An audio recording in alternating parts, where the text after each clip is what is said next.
Hey guys, माहौल जबरदस्त शानदार। आई होप आपको ये समझ में आ गया कि आखिर जीएसटी क्यों आया, कैसे आया, कौन कौन से टैक्सेस सबस्यूम हुए जीएसटी के अंदर, एंड कब से जीएसटी आया, एंड जीएसटी के अंदर कितने एक्ट बन गए, 35 एक्ट्स। ओके, और हमको क्या पढ़ना है हमारे सिलेबस के लिए ये भी आपको शायद समझ में आ गया। एंड मोस्ट इंपॉर्टेंटली आखिर ये 10 का क्रेडिट क्यों मिला, क्योंकि फंडामेंटल इज एब्सोल्युटली सेम।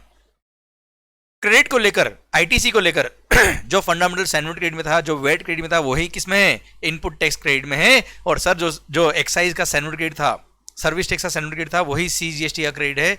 और जो वेट का क्रेडिट था वही क्या है, वही क्या है सर, एसजीएसटी का क्रेडिट है। इसलिए 10 का क्रेडिट क्यों मिला, वो फंडामेंटल एब्सोल्युटली सेम है। शायद आपको फर्स्ट लेक्चर में ये बातें सारी क्लियर हो गई। आइए शुरू करते हैं हम जीएसटी का एग्जैक्ट कानून क्या है, प्रोविजंस क्या कहते हैं सर। सबसे पहला सेक्शन, सेक्शन नंबर 1। कोई भी एक्ट, कोई भी रूल जब बनता है तो उसका सेक्शन नंबर 1 बताता है कि इस रूल का या इस एक्ट का नाम क्या है, कहाँ ये एप्लीकेबल होगा, कब से एप्लीकेबल होगा। सेक्शन नंबर 1 कहता है कि सर इस एक्ट का नाम central goods and services tax act 2017 होगा। It shall extend to entire India.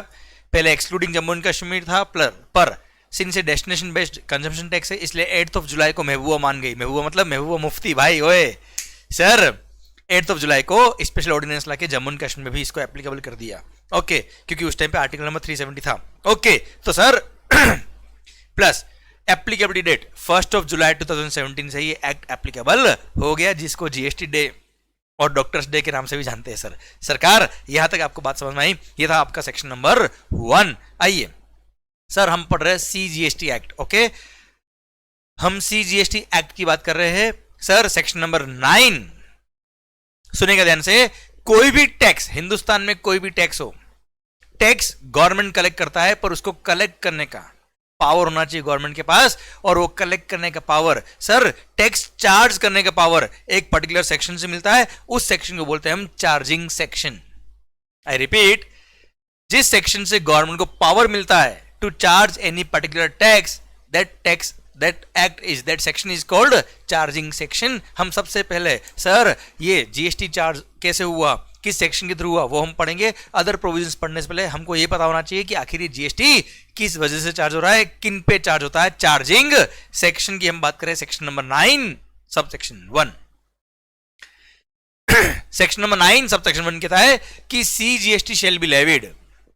इस सेक्शन की वजह से लेवी हुआ साहब, इसलिए बोलते हैं चार्जिंग सेक्शन इसको। CGST shall be levied on intra state supply.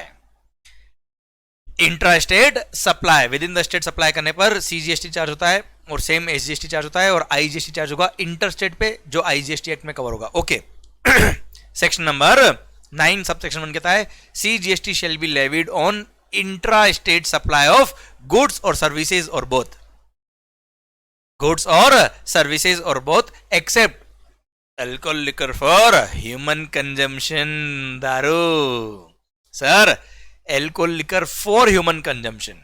Alcohol liquor के सर कमर्शियल यूज भी है, हाँ है ना भाई, इंडस्ट्रियल यूज भी है। जैसे फॉर एग्जांपल, हाँ बहुत सारे लोग सोच रहे हैं सर दारू तो दवा की तरह काम आती है, बहुत सारे लोग ले ओ सर सर सुना बात को ध्यान से। तो यस, कई सारी जगह इंडस्ट्रियल पर्पज के लिए भी एल्कोहल काम आता है, वहां पर जीएसटी लेवी होगा। सरकार alcohol liquor for human consumption पर सुनिएगा ध्यान से बेटा, जीएसटी एप्लीकेबल नहीं हुआ, क्योंकि बिफोर जीएसटी ऑल्सो इस पर एल्कोहल लिकर पर वेट लगता था, स्टेट गवर्नमेंट का levy, plus state excise duty लगता था, सेंट्रल एक्साइज ड्यूटी नहीं था। मतलब एक्साइज और वेट दोनों रेवेन्यू था किसका, स्टेट गवर्नमेंट का। और अगर इसको जीएसटी मर्ज कर लेते तो सर रेवेन्यू डिवाइड हो जाती 50-50% सीजीएसटी और एसजीएसटी दोनों के लिए। और state government do not want to lose their revenue, उन्होंने कहा हम पिएंगे अकेले ही सर। और मोदी जी ने बोला हम तो वैसे भी नहीं पीते हैं। तो सरकार कुल मिला के जीएसटी लेवी नहीं किया किस पर, alcohol liquor for human consumption पर।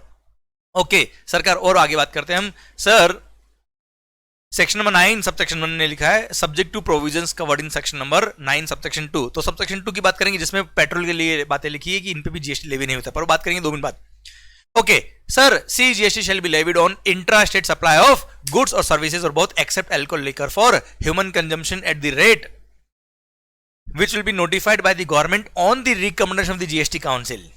देखो, on the recommendation of the GST council क्यों लिखा, क्योंकि सेंट्रल गवर्नमेंट हो या स्टेट गवर्नमेंट हो, जीएसटी काउंसिल जो रिकमेंड करेगी, उसी अकॉर्डिंग इनको एक्ट में लिखना पड़ेगा, उसी अकॉर्डिंग रेट चार्ज करनी पड़ेगी, सो दैट सारे स्टेट में और सेंट्रल गवर्नमेंट में रेट्स सेम रहे। Okay, eight the rate which will be notified by the government on the recommendation of the GST council. पर सर ये टैक्स जो लगेगा किस पे लगेगा? वैल्यू ऑफ सप्लाई पे लगेगा, और वैल्यू हम पढ़ेंगे सेक्शन नंबर 15 में जो इसमें लिखा है। Okay sir, value will be defined under section number 15 and it shall be payable by a taxable person. I repeat, it shall be payable by a taxable person. इसका मतलब ये होता है कि जीएसटी कौन पे करेगा? टैक्सेबल पर्सन पे करेगा। भाई ये बहुत इंपॉर्टेंट वर्ड है। टैक्सेबल पर्सन का मतलब क्या है, वो डिफाइन किया है। टैक्सेबल पर्सन मतलब a person who is registered under GST or is liable to be registered under GST. ध्यान देना बड़ा, बहुत काम की बात है। अ पर्सन जिसने वॉलंटरी रजिस्ट्रेशन लिया, जिसपे लायबिलिटी नहीं थी जीएसटी की, पर उसने फिर भी रजिस्ट्रेशन ले लिया वॉलंटरीली, तो वो भी टैक्सेबल पर्सन के स्कोप में आ गया, क्योंकि अ person who is registered becomes taxable person and once he is a taxable person, sir उस पर चार्जिंग सेक्शन अट्रैक्ट हो गया है, सेक्शन नंबर 9 सब सेक्शन 1। इसलिए भले उसका threshold limit for registration cross हो या ना हो, उसने अगर रजिस्ट्रेशन करवा लिया है, it means he is a taxable person और उसको उसकी टैक्सेबल सप्लाई पे टैक्स पे करना पड़ेगा। सेकंड बात, a person who is liable to be registered. अब मान लो आप लायबल टू रजिस्ट्रेशन थे as per provisions contained in section number 20 to 24, हम पढ़ेंगे बाद में, पर आपने रजिस्ट्रेशन नहीं करवाया, फिर भी you are a taxable person. तो ध्यान देना बेटा, आपने रजिस्ट्रेशन नहीं करवाया इसका मतलब ये नहीं कि हम आपसे टैक्स नहीं लेंगे, टैक्स तो आपसे सरकार लेगी, छोड़ेंगे नहीं सरकार। पॉइंट समझ में आया आपको? ओके, तो sir a person who is registered or is liable to be registered under GST, वो टैक्सेबल पर्सन है और उस पर जीएसटी के प्रोविजंस अप्लाई होंगे और जीएसटी उसको पे करना पड़ेगा उन टैक्सेबल सप्लाईज। ओके, तो sir section number 9 sub section 1 समझ में आया होगा, चार्जिंग सेक्शन है। I repeat, CGST shall be levied on intra-state supply of goods or services or both except alcohol liquor for human consumption at the rate notified by the government on the recommendation of the GST Council on the value as defined in section number 15 and it shall be payable by a taxable person. Section number 9 sub section 2 बोलता है 5 goods. Sir petroleum crude, high speed diesel, motor spirit commonly known as petrol, aviation turbine fuel जो flight में लगता है, and natural gas. ये 5 goods ऐसी है जिस पे जीएसटी लेवी होगा, but from a date to be notified by the government on the recommendation of the GST council, जो अब तक नोटिफाई नहीं हुआ। I repeat, 5 goods, petroleum crude, high speed diesel, motor spirit commonly known as petrol, aviation turbine fuel and natural gas. ये 5 goods पे GST levy होगा, but from a date to be notified by the government on the recommendation of the GST council. तो कुल मिला के sir ये 5 goods अब तक नोटिफाई नहीं हुई है, इन पे भी जीएसटी लेवी नहीं होता है। तो 5 गुड्स ये, और एक दारू ऊपर जो हमने पढ़ा, ये 6 गुड्स ऐसी है जिन पर अभी जीएसटी लेवी नहीं होता है। इन पे जो एग्जिस्टिंग टैक्सेस थे वो ही अभी लग रहे हैं। ओके, तो 5 गुड्स कौन कौन से? घूम लो और झूम लो सरकार। अरे पेट्रोल वगैरह तो घूमने के लिए काम आता है और झूमने के लिए आपको पता है माहौल। सरकार पॉइंट ये है, alcohol liquor for human consumption और पेट्रोलियम प्रोडक्ट इन 5 गुड्स और एक पेट्रोलियम एक एल्कोहल लिकर, ये 6 goods alcohol liquor for human consumption, ये 6 गुड्स पे जीएसटी अभी लेवी नहीं होता है। इसलिए इन 6 गुड्स को नॉन टैक्सेबल सप्लाई भी बोलते हैं। ये टैक्सेबल सप्लाई ही नहीं है, इन पे लेवी ही नहीं होता है टैक्स। ओके सर, ये हो गया आपका section number 9 sub section 2। Section number 9 sub section 3 दिल थाम के सुनेगा। गवर्नमेंट के पास पावर है that on the recommendation of the GST council they can notify certain goods और सर्विसेज और बोथ।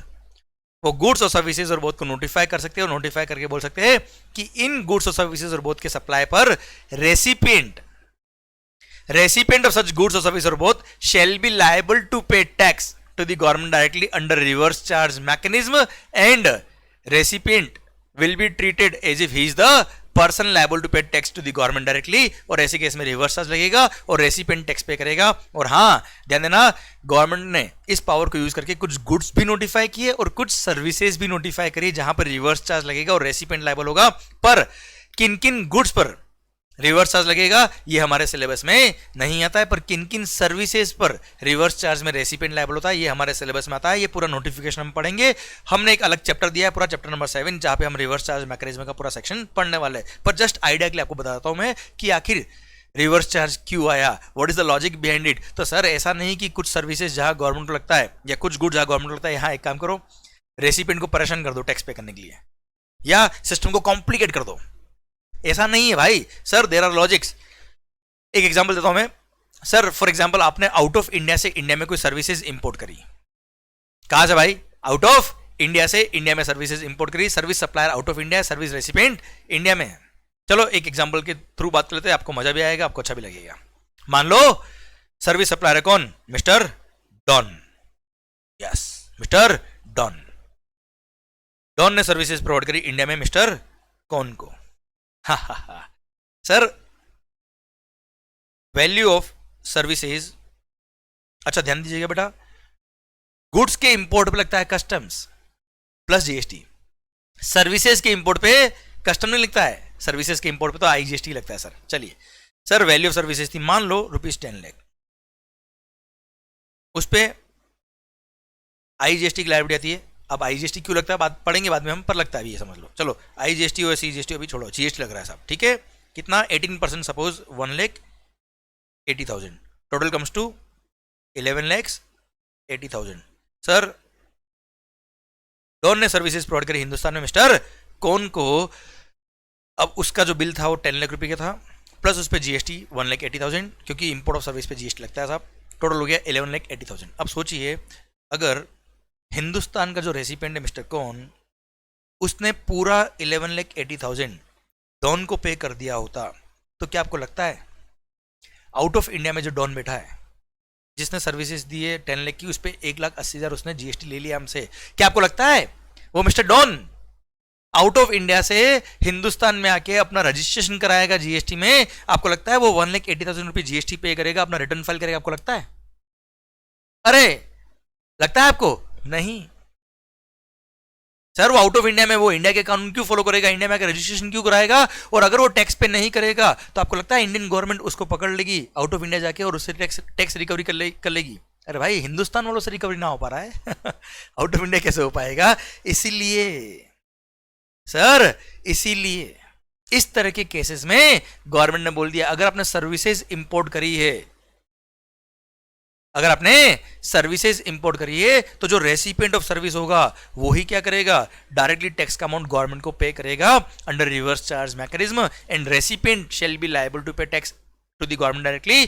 सर यहां पर सप्लायर से, सप्लायर मतलब मिस्टर डॉन से टैक्स लेना पॉसिबल नहीं था। क्यों? क्योंकि डॉन को पकड़ना मुश्किल नहीं, नामुमकिन है तो मिला के आउट ऑफ इंडिया यार इंडियन गवर्नमेंट कैसे रिकवरी करने जाएगी? इस कारण से सर यहां पे रेसिपिएंट जो मिस्टर कौन है वो लायबल होगा टैक्स पे करने के लिए। क्लियर? समझा मेरी बात बच्चों? तो यहां पर जो जीएसटी का अमाउंट है वो मिस्टर कौन ही पे करेगा डायरेक्ट गवर्नमेंट को। क्लियर? समझे मेरी बात बच्चों? क्लियर? ओके। अब क्या होगा? मिस्टर कौन जो होगा, सॉरी ओके, मिस्टर कौन जो होगा वो क्या करेगा भाई? ये 10 लाख रुपये डायरेक्ट पे करेगा किसको? मिस्टर डॉन को, और 180 डायरेक्टली पे करेगा किसको? गवर्नमेंट को। Sir clear? तो यहाँ रेसिपिएंट लायबल है टैक्स पे करने के लिए, इसलिए इसको बोलते हैं रिवर्स चार्ज मैकेनिज्म। तो इस तरह के लॉजिक से, इस तरह के लॉजिक से सारी सर्विसेज में जहां पे रिवर्स चार्ज लगता है या सारी गुड्स में जहां पे रिवर्स चार्ज लगता है। क्लियर? एक और एग्जांपल देता हूं, मान लो बैंकिंग कंपनी, फाइनेंशियल इंस्टीट्यूशन के रिकवरी एजेंट्स वसूली भाई। सर अगर कोई डिफॉल्टर, कोई जिसने लोन लिया हुआ है वो डिफॉल्ट करता है, लोन पे नहीं करता है, तो बैंक क्या करता है? सर वसूली भाई को ओपन करता है, रिकवरी एजेंट को ओपन करता है, रिकवरी एजेंट क्या करता है? उनसे रिकवरी करता है, और जितना अमाउंट रिकवर हुआ है उसका एक सर्टेन परसेंटेज या कोई भी फीस जो भी डिसाइड करी है वो रिकवरी एजेंट को दी जाती है। सर अब recovery agent is providing services to bank या फाइनेंशियल इंस्टीट्यूशन।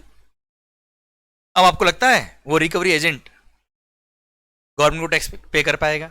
सोचो बैंक ने अगर जीएसटी का अमाउंट उस रिकवरी एजेंट को दे दिया तो क्या आपको लगता है वो रिकवरी एजेंट वसूली भाई गवर्नमेंट को टैक्स पे करेगा, रजिस्ट्रेशन करवाएगा जीएसटी में? नहीं ना। अब सोचो अगर वो टैक्स पे नहीं करेगा तो क्या गवर्नमेंट उससे रिकवरी करने जाएगी? 2 ऑफिसर रिकवरी करने गए, वापस आए ही नहीं खुद रिकवर हो गए तो सर इसलिए वहां पे क्या लगा दिया? रिवर्स चार्ज मैकेनिज्म लगा दिया, और रिकवरी एजेंट ने जो सर्विसेज दी है बैंकिंग कंपनी को या फाइनेंशियल इंस्टीट्यूशन को, वहां बोल दिया बैंकिंग कंपनी तुम ही टैक्स पे करोगे under reverse charge mechanism to the government directly, हम रिकवरी एजेंट से ना ले पाएंगे, ना हो पाएगा। क्लियर? तो इस तरह की कुछ सर्विसेज, कुछ गुड्स जहां गवर्नमेंट को लगा कि यहां सप्लायर से टैक्स रिकवरी करना पॉसिबल नहीं है या बड़ा डिफिकल्ट है, वहां गवर्नमेंट ने सिस्टम को ध्यान में रखते हुए रिवर्स चार्ज मैकेनिज्म लगा दिया, और वहां पे recipient will be liable to pay tax to the government directly. ये लॉजिक है। हाँ, मैं लिस्ट ऑफ सर्विसेज अभी आपको नहीं पढ़ा रहा, लिस्ट ऑफ सर्विसेज की बात करेंगे हम जब हम चैप्टर नंबर 7 पढ़ेंगे, पर मैंने जस्ट एक लॉजिक बताया कि क्यों रिवर्स चार्ज आया। ओके चलिए, सरकार अच्छा सर्विस टैक्स जब था ना बेटा, तब भी रिवर्स चार्ज था, सेम प्रोविजंस थे, लगभग सेम प्रोविजन थे, लॉजिक तो यही थे बेटा। ओके सर, ये था सेक्शन नंबर 9 सबसेक्शन 3, जहां पे रेसिपिएंट लायबल होगा टैक्स पे करने के लिए under reverse charge mechanism, and recipient will be treated as if he is the person liable to pay tax to the government directly. Okay, section number 9 subsection 4, section number 9 subsection 4 बोलता है, ध्यान से सुनिएगा, कि अगर नोटिफाइड कैटेगरी ऑफ गुड्स और services और both, government के पास पावर है कि on the recommendation of the GST council they can notify certain goods और सर्विसेज और बोथ, ये नोटिफाइड कैटेगरी ऑफ गुड्स और सर्विस और बोथ अगर notified category of registered person, notified category of registered person purchase करता है from any unregistered person, अगर unregistered person से notified category of registered person notified category of goods और service purchase करता है, तो ऐसे केस में जो रजिस्टर्ड पर्सन है, जो परचेजर है, जो रेसिपिएंट है, जिसने वो notified category of goods purchase करी किसी भी अनरजिस्टर्ड पर्सन से, तो ऐसे केस में वो रेसिपिएंट जो रजिस्टर्ड पर्सन है वो टैक्स पे करेगा to the government directly under reverse charge mechanism. और सर रेसिपिएंट लायबल होगा इस केस में, recipient will be treated as if he is the person liable to pay tax to the government directly. और at present केवल एक ही person notify किया है, promoter, जिसको हम लोकल लैंग्वेज में बोलते हैं बिल्डर, वो भी हम पढ़ेंगे चैप्टर नंबर 7 में। पर हाँ, जैसे बिल्डर ने सीमेंट परचेज किया, कैपिटल गुड्स परचेज किया, किससे, किसी अनरजिस्टर्ड पर्सन से, ये नोटिफाइड गुड्स है बेटा। अगर परचेज किया उसने सर इन गुड्स को, सीमेंट को, कैपिटल गुड्स को, कुछ अदर गुड्स भी लिखी हुई है, उनको परचेज किया अनरजिस्टर्ड पर्सन से, तो ऐसे केस में बिल्डर जो प्रमोटर है वो लायबल होगा टैक्स पे करने के लिए अंडर रिवर्स चार्ज मैकेनिज्म, अगर बिल्डर रजिस्टर्ड है जीएसटी में तो। Clear, done. ये था आपका section number 9 subsection 4। Again detail में बात करेंगे हम कब, चैप्टर नंबर 7 में।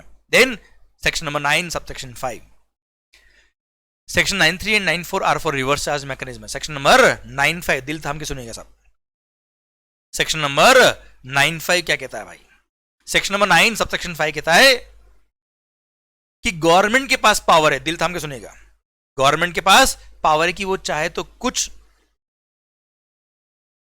सर्विसेज को नोटिफाई कर सकता है। किसको भाई, सर्विसेज को, यहां गुड्स नहीं है। 9.3 9.4 में गुड्स और सर्विस दोनों था, यहां पे ओनली सर्विसेज। वो कुछ सर्विसेज को नोटिफाई कर सकता है और नोटिफाई करके बोल सकता है कि अगर आपने ये सर्विसेज किसी इलेक्ट्रॉनिक कॉमर्स ऑपरेटर के थ्रू, किसके थ्रू, इलेक्ट्रॉनिक कॉमर्स ऑपरेटर के थ्रू अगर सर्विसेज सप्लाई करी, नोटिफाइड सर्विसेज, तो ऐसे केस में this ECO will be treated as if such ECO is the supplier of such services, as if such ECO is the supplier of such services, and ऐसे case में all the provisions of the act will apply on ECO, क्योंकि ये माना जाएगा कि ECO ही क्या है, supplier है। ECO मतलब इलेक्ट्रॉनिक कॉमर्स ऑपरेटर। और मैं आपको बता देता हूं, वैसे हम डिटेल में इस पॉइंट को पढ़ेंगे बाद में, पर यस आपकी नॉलेज के लिए बता रहा हूं कि एट प्रेजेंट केवल 3 सर्विसेज नोटिफाइड है। कितनी, 3 services, 3 services are notified at present, और 3 सर्विसेज के लिए बोल दिया है क्या, ये 3 सर्विसेज अगर आपने इलेक्ट्रॉनिक कॉमर्स ऑपरेटर के थ्रू सप्लाई कर दी, तो ECO will be treated as if he is the supplier of such services, और ईसीओ लायबल को टैक्स पे करने के लिए सारे प्रोविजंस उस पर अप्लाई होंगे सब। और वो 3 सर्विसेज कौन सी, वैसे डिटेल में पढ़ेंगे हम चैप्टर 7 में। पर हाँ sir, for example Ola, Uber etcetera,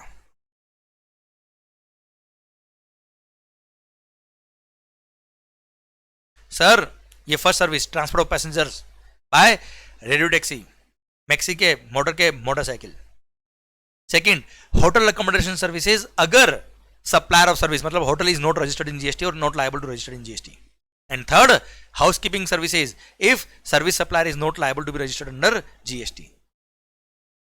ये 3 सर्विसेज एट प्रेजेंट नोटिफाइड है। फर्स्ट हो गया ओला, उबर एटसेट्रा, सेकंड हो गया मान लो मेकमाईट्रिप.com या गो अगर होटल वाला रजिस्टर्ड नहीं है तो, एंड थर्ड urbanclap.com अगर हाउसकीपिंग सर्विस प्रोवाइड करने वाला जैसे प्लम्बर, कारपेंटर एटसेट्रा वो जीएसटी में अगर रजिस्टर्ड नहीं है तो ऐसे केस में ये केवल 3 सर्विसेज ही नोटिफाइड है। वो 3 सर्विसेज अगर आपने इलेक्ट्रॉनिक कॉमर्स ऑपरेटर के थ्रू सप्लाई कर दी, तो ऐसे केस में ECO will be liable to pay tax, क्योंकि वो ही माना जाएगा कि वो ही सप्लायर है। क्लियर? अब सुनिएगा मेरी बात को ध्यान से, मैं वापस थोड़ा सा और डिटेल में एक्सप्लेन करता हूं तो आपको समझ में आएगा सिस्टम क्या है इसका। सुनिएगा ध्यान से। For example, I am a taxi driver, I am a taxi driver, आप ओला कंपनी के मालिक है सर, और सर कोई XYZ पैसेंजर है, अब सर उसको अंधेरी से चर्च गेट जाना है, उन्होंने मोबाइल एप्लीकेशन ऑन करी एंड सर नियरेस्ट टैक्सी मेरी थी, मैं टैक्सी लेके पहुंच गया, उन्होंने ओला ऐप से बुक कर लिया मोबाइल कैब, और सर वो कैब लेके मैं पहुंच गया उनके पास, रेडियो टैक्सी जिसको हम बोलते हैं। सरकार मैंने उनको पिक किया और ड्रॉप किया कहां पर, उनकी डेस्टिनेशन पे जो था चर्च गेट, एंड सर वहां ड्रॉप किया, मान लो फेयर था ₹700, कितना भाई, 700 रुपए विदाउट GST। अब सर सुनेगा, वैसे देखा जाए तो एक्चुअली सर्विस प्रोवाइडर कौन है, ये टैक्सी ड्राइवर। क्लियर? ECO कौन, ओला जो आप, एंड पैसेंजर कौन, XYZ जो पैसेंजर था जिसने टैक्सी बुक करी। क्लियर? अब सर सुनिएगा ध्यान से, service supplier actually taxi driver है। अब आप मुझे बताओ, ये टैक्सी ड्राइवर की शक्ल देख के बताओ, आपको लगता है ये टैक्स पे कर पाएगा? This is an unorganised sector sir, यहां पे गवर्नमेंट को लगा ये टैक्सी ड्राइवर से टैक्स कलेक्ट नहीं कर सकते, पैसेंजर तो एंड कंज्यूमर होता है नॉर्मली, और सर पैसेंजर से भी टैक्स कलेक्ट करना पॉसिबल नहीं, क्योंकि वो एंड कंज्यूमर, उससे कैसे टैक्स लेंगे हम डायरेक्टली, हाँ है ना? तो सर सरकार को लगा यार ये ECO, ये ओला, ये उबर, ये तो बड़े लोग हैं ना यार, इनको बोल दो भाई तुम्हारे थ्रू जो ट्रांसपोर्ट ऑफ पैसेंजर सर्विस दी है किसी ड्राइवर ने, किसी सर्विस सप्लायर ने, तो ऐसे केस में ओला यू विल बी ट्रीटेड, बात को ध्यान से सुनिएगा, मैं बार बार एक वर्ड पे फोकस कर रहा हूं, you will be treated as if you are the supplier of such services. मतलब पूरे प्रोविजंस ऑफ द एक्ट आप पे ही अप्लाई होंगे as if you are the supplier of such services. सुनिएगा, वैसे एक्चुअली सप्लायर कौन है, टैक्सी ड्राइवर, पर for the purpose of GST मान लिया सप्लायर कौन है, ECO, सारे प्रोविजंस उसी पे अप्लाई होंगे, एंड सर सारे कंप्लायंस उसको करने पड़ेंगे। ध्यान देना, इसको रिवर्स चार्ज मैकेनिज्म नहीं बोलते, this is not called reverse charge mechanism, समझिए मेरी बात को, क्योंकि यहां पे रेसिपिएंट लायबल नहीं है, यहां पे लायबल कौन है, सप्लायर ही है, बस सप्लायर का नाम टैक्सी ड्राइवर को हटा के ओला उबर कर दिया। सरकार यहां पर रेसिपिएंट लायबल नहीं है, सप्लायर लायबल, और जहां पे भी सप्लायर लायबल होता है उसको फॉरवर्ड चार्ज मैकेनिज्म बोलते हैं, उसको रिवर्स चार्ज मैकेनिज्म नहीं बोलते। हाँ, सेक्शन 9(3), सेक्शन 9(4) यहां जब हमने पढ़े थे वहां लिखा था रेसिपिएंट लायबल होगा, और recipient will be treated as if he is the person liable to pay GST to the government directly, और यहां पर सेक्शन 9(5) में लिखा है क्या, ECO will be treated as if he is the supplier of the services. Sir 9(3) और 9(4) में केवल एक काम रेसिपिएंट को दिया कि he will be treated as if he is the person liable to pay GST। यहां पर 9(5) में लिख दिया कि ECO सारे ही काम आपको करने पड़ेंगे, you will be treated as if you are the supplier. शायद मेरी बात आप तक पहुंच गई, क्लियर? इसलिए 9(5) को रिवर्स चार्ज नहीं बोलते, फॉरवर्ड चार्ज ही बोलते। 3 सर्विसेज नोटिफाइड है भाई। सर आप प्लीज उसमें फ्लिपकार्ट, अमेजोन मत लिंक कर देना, क्योंकि वो गुड सप्लायर है, और सर्विसेज भी अगर देते तो ये 3 सर्विस अगर देंगे तो लगेगा भाई। क्लियर? सारी सर्विसेज में 9(5) नहीं है, ये केवल 3 सर्विसेज एट प्रेजेंट जो नोटिफाइड है। हाँ, इसके बाद जो नोटिफाई होगी वो बात की बात है सर, अभी जो हमारे लिए एप्लीकेबल है हम वो बात कर रहे हैं। ओके, तो sir services section number 9 subsection 5 में वापस से रिपीट कर रहा हूं, गवर्नमेंट के पास पावर है, 1 पॉइंट और ऐड कर दूंगा इसमें, गवर्नमेंट के पास पावर है कि वो चाहे तो कुछ सर्विसेज को नोटिफाई कर सकते हैं, और सर्विसेज को नोटिफाई करके बोल देंगे कि अगर ये सर्विसेज आपने इलेक्ट्रॉनिक कॉमर्स ऑपरेटर के थ्रू सप्लाई करी तो ECO will be treated as if he is the supplier of such services, और हाँ टैक्स उसी को पे करना पड़ेगा, उसी को पे करना पड़ेगा, और हाँ उसी को पे करना पड़ेगा। मतलब 3 पॉइंट है यहाँ पे लिख दिया, अगर ECO का फिजिकल प्रेजेंस इंडिया में है तो वही टैक्स पे करेगा, अगर उसका फिजिकल प्रेजेंस इंडिया में नहीं है but if he is having any representative office in India तो वो लायबल होगा साहब GST के प्रोविजंस के लिए। और अगर उस ECO का ना तो फिजिकल प्रेजेंस है, नहीं कोई रिप्रेजेंटेटिव ऑफिस है, तो सर ऐसे केस में he will have to appoint a person in India who will pay tax on their behalf, पर पे तो उसी को करना पड़ेगा, क्योंकि इस टैक्सी ड्राइवर की शक्ल देख लो, इससे ना हो पाएगा। हाँ है ना, जस्ट किडिंग। पॉइंट ये कहने का मतलब ये भाई कि सर गवर्नमेंट ने डिसाइड कर लिया कि टैक्स तो ECO ही पे करेगा, भले उसकी प्रेजेंस इंडिया में हो या आउट ऑफ इंडिया, उससे फर्क नहीं पड़ेगा, दे विल हैव टू पे द टैक्स। क्लियर, समझे मेरी बात? ये सेक्शन नंबर 9 सब सेक्शन 5 खत्म होता है अब, और इसी के साथ पूरा सेक्शन नंबर 9 खत्म होता है अब। आई होप पूरा सेक्शन नंबर 9 आपको समझ में आया सर। क्लियर, और मोस्ट इंपोर्टेंटली आपको कॉन्सेप्ट समझ में आया रिवर्स चार्ज का और फॉरवर्ड चार्ज का, कि 9.5 को क्यों रिवर्स चार्ज नहीं कहा जाता है। आई होप पूरा पॉइंट समझ में आया आपको। ओके सरकार, सुनिएगा ध्यान से। सेक्शन नंबर 9 जो हमने पढ़ा है, section 9.1 charging section, section 9.2 petroleum goods के लिए बोल दिया इन पे जीएसटी नहीं लगेगा, 9.3 9.4 रिवर्स चार्ज, 9.5 ये ओला उबर वाला बेटा, ओके ईसीओ वाला पॉइंट। ठीक है सर, जो हमने सेक्शन नंबर 9 पढ़ा charging section, same absolutely same section है section number 5 under IGST act. अच्छा एक बात और, सेक्शन नंबर 9 सब सेक्शन 1 ने एक बात और कही, वही मैं तुम्हें बता देता हूं। सेक्शन नंबर 9 सब सेक्शन 1 ने बोला कि CGST shall be levied on intrastate supply of goods or service or both at the rate which will be notified by the government on the recommendation of the GST council but not more than 20%। मतलब maximum rate of CGST can be 20%, है ना? तो sir 20% can be CGST, 20% can be SGST, so maximum rate of IGST can be 40%, है ना? वो बात अलग है। अभी मैक्सिमम रेट ऑफ जीएसटी जो गवर्नमेंट ने नोटिफाई करी हुई है वो कम है, 40% तक नहीं है। Clear, okay 28% is the highest rate. Okay sir, फिर भी सर अब आईजीएसटी एक्ट की बात करता हूं आपसे। सेक्शन नंबर 5 दे रखा है, मैं बताता हूं सारे ही प्रोविजन एब्सोल्युटली सेम है। सेक्शन 5.1 5.2 5.3 5.4 5.5 जहां जहां इंट्रास्टेट था वहां वहां इंटरस्टेट लिखा है, और सर जहां पे सीजीएसटी था वहां पे आईजीएसटी सर, ऑब्वियसली क्योंकि टैक्स का मतलब सीजीएसटी एक्ट में सीजीएसटी होगा एंड सर आईजीएसटी एक्ट में आईजीएसटी होगा टैक्स का मतलब। फिर भी मैं बोल देता हूं सेक्शन नंबर 5 सब सेक्शन 1 बोलता है IGST shall be levied on inter state supply of goods और सर्विस और both except alcohol liquor for human consumption at the rate which will be notified by the government on the recommendation of the GST council but not more than 40% IGST of what value of such goods और service और both, जो section number 15 define करेगा CGST act का, and it shall B payable by a taxable person. Section number 5 सब section 1 में एक proviso भी दे रखा है जिसमें लिखा हुआ है क्या, इंपोर्ट ऑफ गुड्स पे जब कस्टम लगता है तो जब आप कस्टम कलेक्ट करते हो at the same time IGST भी लगेगा और आईजीएसटी भी पे करना पड़ेगा। इसलिए इंपोर्ट ऑफ गुड्स पे कस्टम के साथ साथ आईजीएसटी भी लेवी होता है, यहां पे पावर दिया है गवर्नमेंट को कलेक्ट करने का।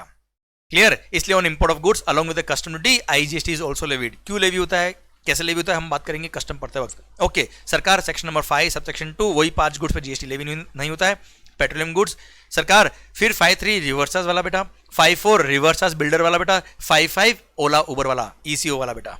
Clear, absolutely same. Clear, interstate supply के लिए।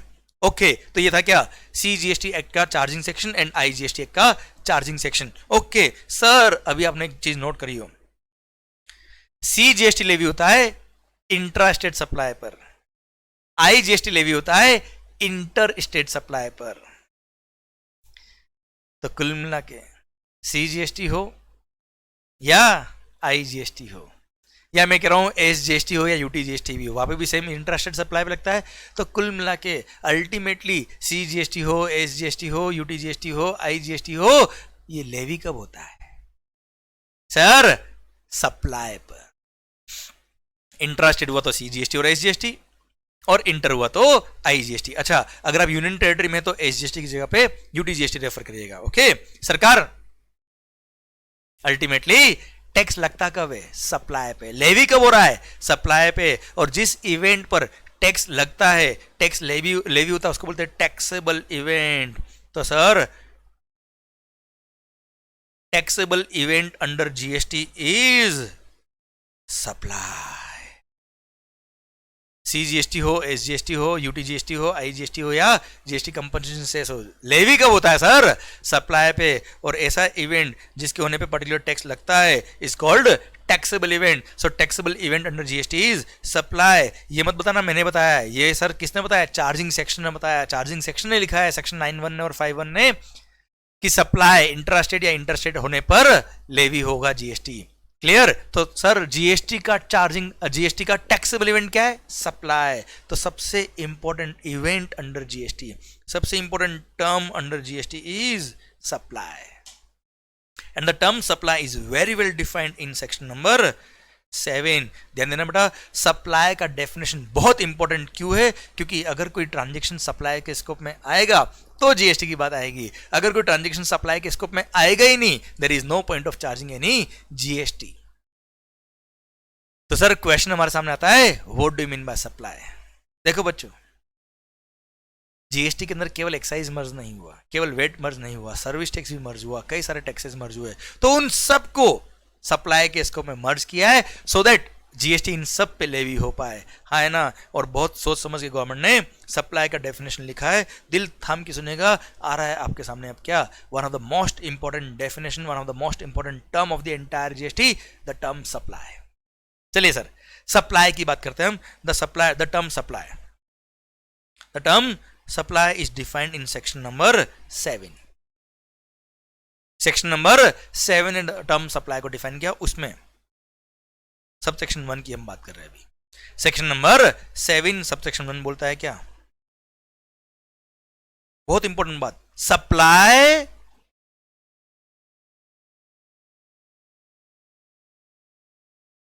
इंक्लूड्स, क्या क्या क्या क्या क्या, सही सुना है, सप्लाई मींस नहीं लिखा है, क्या लिखा है, supply includes.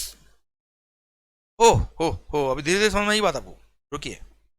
Supply includes clause ए, क्लोज बी, क्लोज सी, पहले क्लोज डी था उसको डिलीट करके और फिर सब सेक्शन 1A बना दिया। यहां पे section number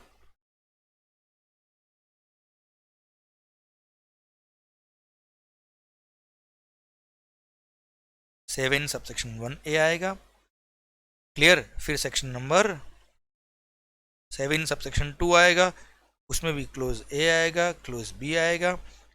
then section number 7 sub section 3 आएगा, उसमें clause A and clause B, और उसके बाद जाके यहाँ पे फुल स्टॉप होगा साहब, क्लियर। ये सप्लाई के स्कोप का मैंने एक जस्ट बताया कि सेक्शन किस तरह से लिखे, पर हाँ अब शुरू करता हूं क्या, definition of the term supply. The term supply include section number 7 sub section 1, बहुत इंपॉर्टेंट, क्योंकि यही से डिफाइन हो रहा है सप्लाई का scope. Section number 7 sub section 1 कहता है सप्लाई इंक्लूड्स क्लोज नंबर ए। शुरू करें हम। अच्छा ये समझ में आया, इंक्लूड्स लिखा है, मीन्स नहीं लिखा है, इसका मतलब क्या है। अगर supply means A B C लिखा होता तो तुम ही हो, supply includes A B C मतलब तुम भी हो। जिंदगी बोलते ना, हम जिससे प्यार करते हैं, आपने कभी बोला है, आप जिससे प्यार करते हो उसको कभी ये मत बोलना माई लाइफ इंक्लूड्स यू, होना छपाक, समझे, मेरी लाइफ में तुम भी हो।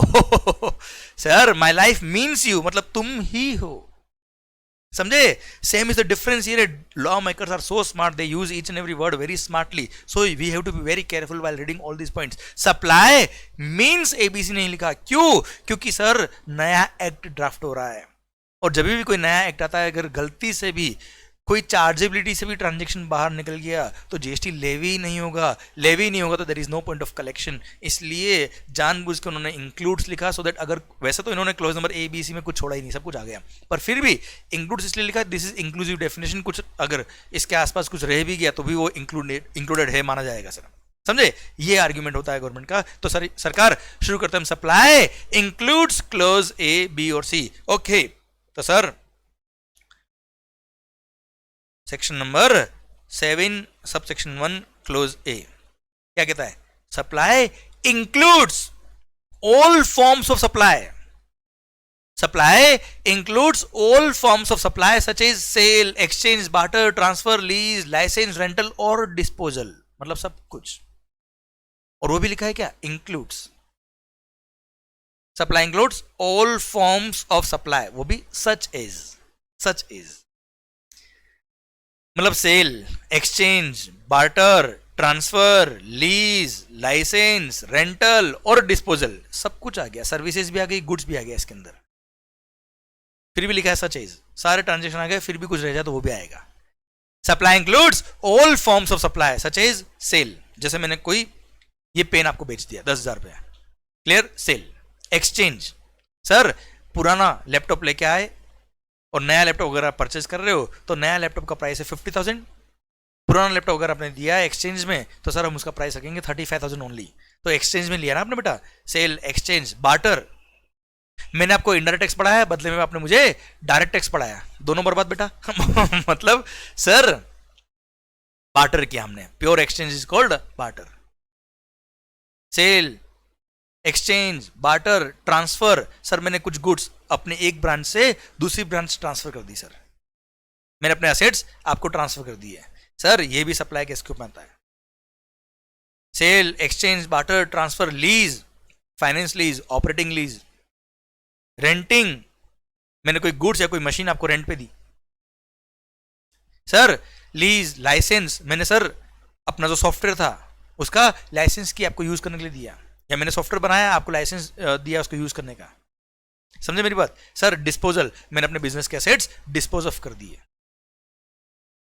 ये सब सप्लाई के स्कोप में आता है। एंड सर सप्लाई ने वापस क्या बोल दिया, supply includes all forms of supply such as sale, exchange, barter, transfer, lease, licence, rental और डिस्पोजल ऑफ व्हाट, गुड्स और सर्विसेज और बोथ, गुड्स और सर्विसेज और बोथ। सर गुड्स हो या सर्विसेज हो, सब कुछ सप्लाई के स्कोप में आएगा when such supply is made और agreed to be made, when such supply is made और अग्रीड टू बी मेड। ध्यान देना बेटा, सप्लाई कर दिया वो तो सप्लाई के स्कोप में ही है, सप्लाई करने के लिए अगर आपने एग्री कर लिया वो भी सप्लाई के स्कोप में आएगा sir, agreed to be made. For example services के केस में अगर आपने मुझे एडवांस दिया, सर आपने मुझे एडवांस पेमेंट कर दिया, मैं सर्विसेज आपको 2 महीने बाद देने वाला हूं, तो भी वो सर सप्लाई के स्कोप में आ जाएगा, क्योंकि I agreed to supply, supply is made और agreed to be made. Sir goods में भी क्या हुआ, आपने मुझे एडवांस दिया, मैंने एग्री कर लिया आपको सप्लाई करने के लिए, वो सप्लाई के स्कोप में आ गया। हाँ वो बात अलग है, गुड्स के केस में टाइम और सप्लाई में हम पढ़ेंगे कि एडवांस पे टैक्स पे करने की जरूरत नहीं होती, वो बात अलग है।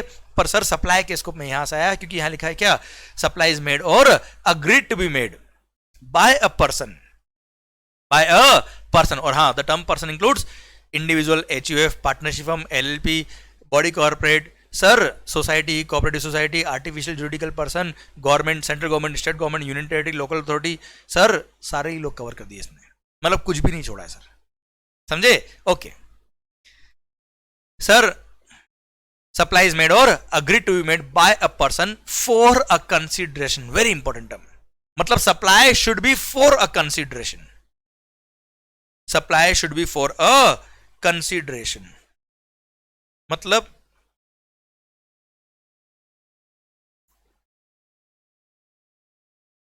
कंसीडरेशन के लिए अगर आपने सप्लाई किया तो वो सप्लाई के स्कोप में आएगा, नहीं तो सप्लाई के स्कोप में क्लोज नंबर ए में तो नहीं आएगा। Supply should be for a consideration, मैं आपसे वापस इस पे डिस्कशन करूंगा, 1 मिनट रुकिए। Supply should be for a consideration plus क्या लिखा है, it should be in the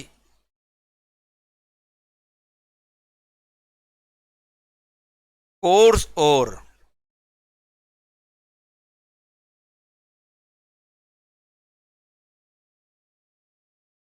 furtherance of business. Supply should be for a consideration plus it should be in the course or furtherance of his business. मैं समझाता हूं दोनों बातों को। Okay sir supply should be for a consideration, मतलब consideration के लिए काम किया है, your intention must be to earn the consideration, तो वो सप्लाई के स्कोप में आएगा। Free supplies are not covered in the scope of the term supply as per clause number A.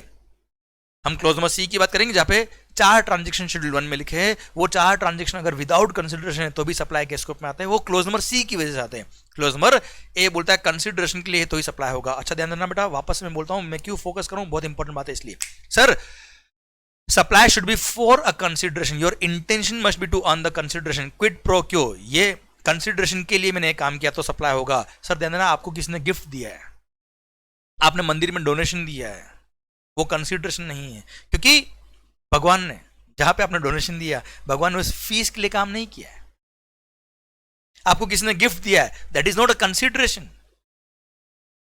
Sir सुनिएगा ध्यान से, हमने आपसे फीस ली है पढ़ाने के लिए, यस इट्स सप्लाई, क्यों, it is for a consideration. हमने फ्री में रिवीजन लेक्चर यूट्यूब पर डाल दिए, that is not for a consideration, not a supply at all. Supply should be for a consideration. और बताता हूं मैं आपको सर, सर मान लो हम आपसे बोल दे अगर आप हमको 2 लाख रुपए दोगे तो हम आपको पढ़ाएंगे, तो क्या है, फीस है, कंसीडरेशन। अच्छा हम लिख दे अगर आप हमको 2 लाख रुपए डोनेशन दोगे तो हम आपको पढ़ाएंगे, केवल नाम डोनेशन में से कुछ नहीं होता, इट इज अ कंसीडरेशन। समझे मेरी बात। सर हम ये तो लिख सकते हैं, received a sum of rupees 10,000 from mister XYZ, clear, with thanks, क्यों, फॉर टीचिंग इनडायरेक्ट टैक्स, नहीं sir, it will be consideration, donation नहीं है ये। क्लियर? तो सर केवल नाम लिखने से कुछ नहीं होता है। पर हाँ, एक और एग्जांपल मैं देता हूं, एक सर्कुलर भी आया हुआ डिपार्टमेंट का इसके लिए। सर फॉर एग्जांपल किसी चैरिटेबल इंस्टीट्यूशन को या किसी एजुकेशनल इंस्टीट्यूशन को या किसी भी ऑर्गेनाइजेशन को आपने कोई 10 लाख रुपए का डोनेशन दिया, मान लो एग्जांपल 10 लाख रुपए, if rupees 10 lakh has been given as donation to any institution, और उन्होंने just to show their gratitude to say you thank you, उन्होंने किसी वॉल पर या कहीं पे भी आपका नाम लिख दिया कि साहब हम बहुत बहुत आभारी है आपके, बहुत बहुत धन्यवाद आपका, with thanks, received with thanks, clear, a sum of this amount from mister XYZ person. तो क्या वो मार्केटिंग सर्विस है? क्या वो चैरिटेबल इंस्टीट्यूशन आपके नाम का मार्केटिंग कर रहा है क्या? और वो उस मार्केटिंग के लिए आपने 10 लाख रुपए दिए थे क्या? Answer is no, it's not supply at all, it's not a consideration at all. पर हाँ, अगर वो चैरिटेबल इंस्टीट्यूशन का एक बहुत बड़ा इवेंट होने वाला है जहां पे बहुत सारी गैदरिंग आने वाली है, आपने उनको कहा या उन्होंने आपको अप्रोच किया और सर वहां पे आपके बिजनेस का कोई साइन बोर्ड आपने हैंग करवाया, सर वो पब्लिक दिखेगी, मार्केटिंग होगा, और उसके लिए चैरिटेबल इंस्टीट्यूशन ने आपसे 10 लाख रुपए लिए, बोला कि ये साइन बोर्ड अगर लगवाना है 10 लाख रुपए देने पड़ेंगे। तो ऐसे केस में यस, ये sale of space for advertisement service हो गया, और यहाँ पे दैट चैरिटेबल इंस्टीट्यूशन या जो भी इंस्टीट्यूशन है that is providing services to you for a consideration of rupees 10 lakh. हाँ है ना, merely to show their gratitude, उन्होंने किसी वॉल पे या कहीं आपका नाम लिख दिया, इट डज नॉट मीन कि वो मार्केटिंग सर्विस दे रहे बेटा। क्लियर? तो ऐसे आपको केस टू केस बेसिस पे डिफाइन करना पड़ेगा कि वो सप्लाई ऑफ सर्विस है या नहीं है, और उसके लिए बहुत बड़ा रोल प्ले करेगा for a consideration. Okay, supply should be for a consideration plus it should be in the course और फर्दरेंस ऑफ बिजनेस। ओके, इसका मीनिंग क्या है? It should B it should be in the course और furtherance of business का meaning क्या है? Sir छोटा सा एग्जांपल देता हूं, मान लो मेरे घर की कोई कार है जो मेरा पर्सनल एसेट है, मेरे बिजनेस का एसेट नहीं है। सर वो कार को मैंने बेच दिया, 5 लाख रुपए में बेच दिया मान लो। You tell me, if I have sold old jewellery of my family or any of the car of my family which is not our business asset, you tell me, मैंने सेल किया है, I am a person for a consideration, but is it in the course or furtherance of business? No, so it's not supply at all, कोई GST नहीं लगेगा। यही अगर मैंने अपने बिजनेस की कार होती या बिजनेस का कोई एसेट होता उसको अगर बेचा होता, या बिजनेस की कोई गुड्स होती जिसमें मैं ट्रेडिंग करता हूं, मैन्युफैक्चरिंग करता हूं, वो बेचा होता, मेरा कोचिंग पढ़ाना इज अ सर्विस, सर वो बेचा होता, yes it's a supply of service because it is for a consideration in the course और फर्दरेंस ऑफ हिज बिजनेस। और हाँ, एक बात और ध्यान रखिएगा, बिजनेस के स्कोप में sir trade, vocation, profession, industry सब कुछ आता है, भले ही वहां पे वॉल्यूम हो या नहीं हो, भले ही क्वांटम हो या नहीं हो। सर एक एग्जांपल देता हूं आपको, अगर कोई चार्टर्ड अकाउंटेंट, मैंने ये एग्जांपल बुक में भी दे रखा आपको, एक चार्टर्ड अकाउंटेंट पेंटिंग बना रहा है, सुनना ध्यान से, वो बाय प्रोफेशन प्रैक्टिसिंग सीए, पर उसको कभी कभी महीने 2 महीने में एक आध पेंटिंग बनाता, मजा आता है उसको sir, out of his hobby, और पेंटिंग बना के बेच दिया उसने 2 लाख रुपए में। Is it supply? Answer is yes, भले ही वॉल्यूम हो या नहीं हो, भले ही क्वांटम हो या नहीं हो, ये सप्लाई के स्कोप में आएगा। क्लियर? पर हाँ, एट द सेम टाइम अगर आपने अपने घर की पुरानी पेंटिंग बेच दी 2 लाख में, तो वो सप्लाई के स्कोप में नहीं आएगा, क्योंकि आप बना के नहीं बेच रहे हो, it is not your business. वहां पे वो बना के बेच रहा था, इसलिए वो सप्लाई ऑफ सर्विस के स्कोप में, सप्लाई ऑफ गुड्स के स्कोप में आएगा। क्लियर? तो सर आई होप बात समझ में आ रही है आपको मेरी, हाँ है ना बच्चों? तो sir supply supply supply, sir supply includes, close number ए पूरा होता है अब हमारा। सर सुनिएगा बात को ध्यान से, supply includes all forms of supply such as sale, exchange, barter, transfer, lease, licence, rental और डिस्पोजल ऑफ व्हाट, गुड्स और सर्विसेज, और बोथ व्हेन मेड और agreed to be made by a person for a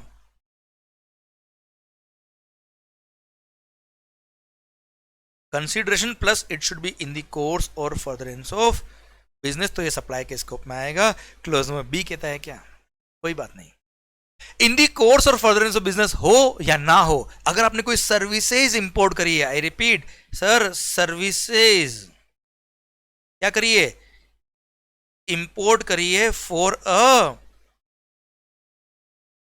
consideration, भले ही in the course और furtherance of business हो या ना हो, उससे कोई फर्क नहीं पड़ता। Import of services for a consideration, I repeat, import of services for a consideration whether or not in the course और furtherance of business is supply of service. ये सप्लाई के स्कोप में आएगा और जीएसटी लगेगा। भाई एग्जांपल देता हूं मैं आपको, sir for example, sir out of India के किसी लॉयर से आपने अपने बिजनेस के लिए कोई कंसल्टेंसी ली, लीगल एडवाइजरी ली, ये सप्लाई ऑफ सर्विस है, इंपोर्ट ऑफ सर्विस है फॉर अ कंसिडरेशन, कंसिडरेशन दिया आपने, clear sir, in the course of business हो गया, सप्लाई तो ही है। सेकंड, मान लो आपने netflix.com जो आउट ऑफ इंडिया है उसके कुछ वीडियो सब्सक्राइब किए, तो service supplier out of India, recipient India में है, सर इंपोर्ट ऑफ सर्विस है, ये हम पढ़ेंगे प्लेस ऑफ सप्लाई, उसमें पता पड़ेगा ये इंपोर्ट ऑफ सर्विस के स्कोप में आता है आईजीएसटी एक्ट के अकॉर्डिंग। इंपोर्ट ऑफ सर्विस क्योंकि आप सर्विसेज इंडिया में ले रहे हो, प्लेस ऑफ सप्लाई इंडिया है, रेसिपिएंट इंडिया का और आउट ऑफ इंडिया का सर्विस सप्लायर है, क्लियर। फॉर अ कंसिडरेशन है, फ्री तो है नहीं सर, तो ऐसे केस में ये सप्लाई के स्कोप में आएगा, भले ही इन दी कोर्स और फर्दरेंस ऑफ बिजनेस वो नहीं है, फिर भी क्लियर, डन। तो sir import of services for a consideration whether or not in the course और फर्दरेंस ऑफ बिजनेस, ये सप्लाई के स्कोप में आता है, जीएसटी लगेगा। जीएसटी कौन पे करेगा, कब पे करेगा, कैसे पे करेगा, वो मेरा पॉइंट अभी नहीं है, सप्लाई के स्कोप में आता है भाई, क्लियर, क्लोज मसी। कोई बात नहीं, कंसिडरेशन नहीं भी है, क्या बोला सर, कोई बात नहीं, अगर कंसिडरेशन नहीं भी है और अगर वो ट्रांजेक्शन शेड्यूल 1 में कवर है, if any of the transaction is which is covered in schedule 1, और अगर वहां पर कंसिडरेशन नहीं भी है तो भी वो सप्लाई के स्कोप में आएगा और वहां पे जीएसटी लेवी होगा। Any of the transaction which is covered in schedule number 1, at present there are 4 transactions which are covered in schedule 1, even if those 4 transactions are without consideration, then also those are covered in the scope of the term supply, और वहां पे GST levy होगा। अब schedule 1 में वो 4 transaction कौन कौन से, उनकी हम बात कर लेते हैं बच्चों। आइए अब बात करें हम शेड्यूल 1, 4 ट्रांजेक्शन। फर्स्ट पेरा बोलता है permanent transfer or disposal of the assets of the business where ITC has been availed.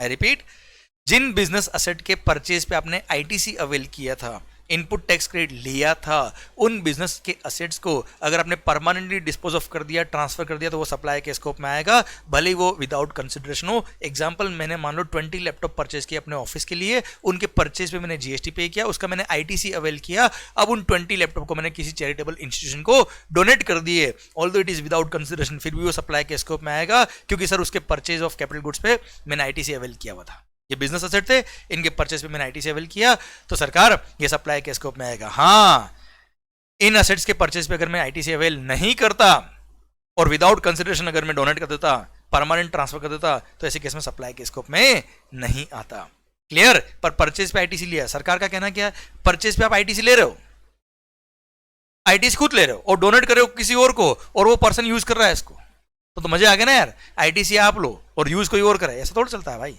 Clear. वरना हर कोई ऐसे करेगा टैक्स प्लानिंग करने के लिए, आईटीसी लेने के लिए, इसलिए सप्लाई के स्कोप में डाल दिया पैरा नंबर 1 को। Para number 2, supply of goods और सर्विसेज और बोथ, सप्लाई ऑफ गुड्स और सर्विसेज और both by a person to his related person or a distinct person. I repeat, supply of goods और services और both by a person to his related person or a distinct person in the course or furtherance of his business। मतलब अगर आपने अपने related person को या distinct person को, अगर आपने अपने रिलेटेड पर्सन को या डिस्टिंक्ट पर्सन को कोई भी गुड्स या सर्विसेज सप्लाई करी है इन दी कोर्स और फर्दरेंस ऑफ बिजनेस, तो वो सप्लाई के स्कोप में आएगा, if it is in the course और furtherance of business, although it is without consideration. Okay, चलो पहले बात कर लेता हूं मैं डिस्टिंक्ट पर्सन के लिए बेटा, फिर बाद में मैं रिलेटेड पर्सन की बात करता हूं आपसे। डिस्टिंक्ट पर्सन क्या होता है सर, रजिस्ट्रेशन के रिगार्डिंग थोड़ी सी बात करनी पड़ेगी मेरे को डिस्टिंक्ट पर्सन समझाने के लिए। जीएसटी के अंदर जो रजिस्ट्रेशन होता है वो आपको पता है, registration number is 15 digit alpha numeric number, 15 digit alpha numeric number होता है। अब सर उसमें फर्स्ट 2 डिजिट जो होते हैं वो होता है स्टेट कोड, होता है क्या, स्टेट कोड। फिर नेक्स्ट 10 होता है पैन नंबर,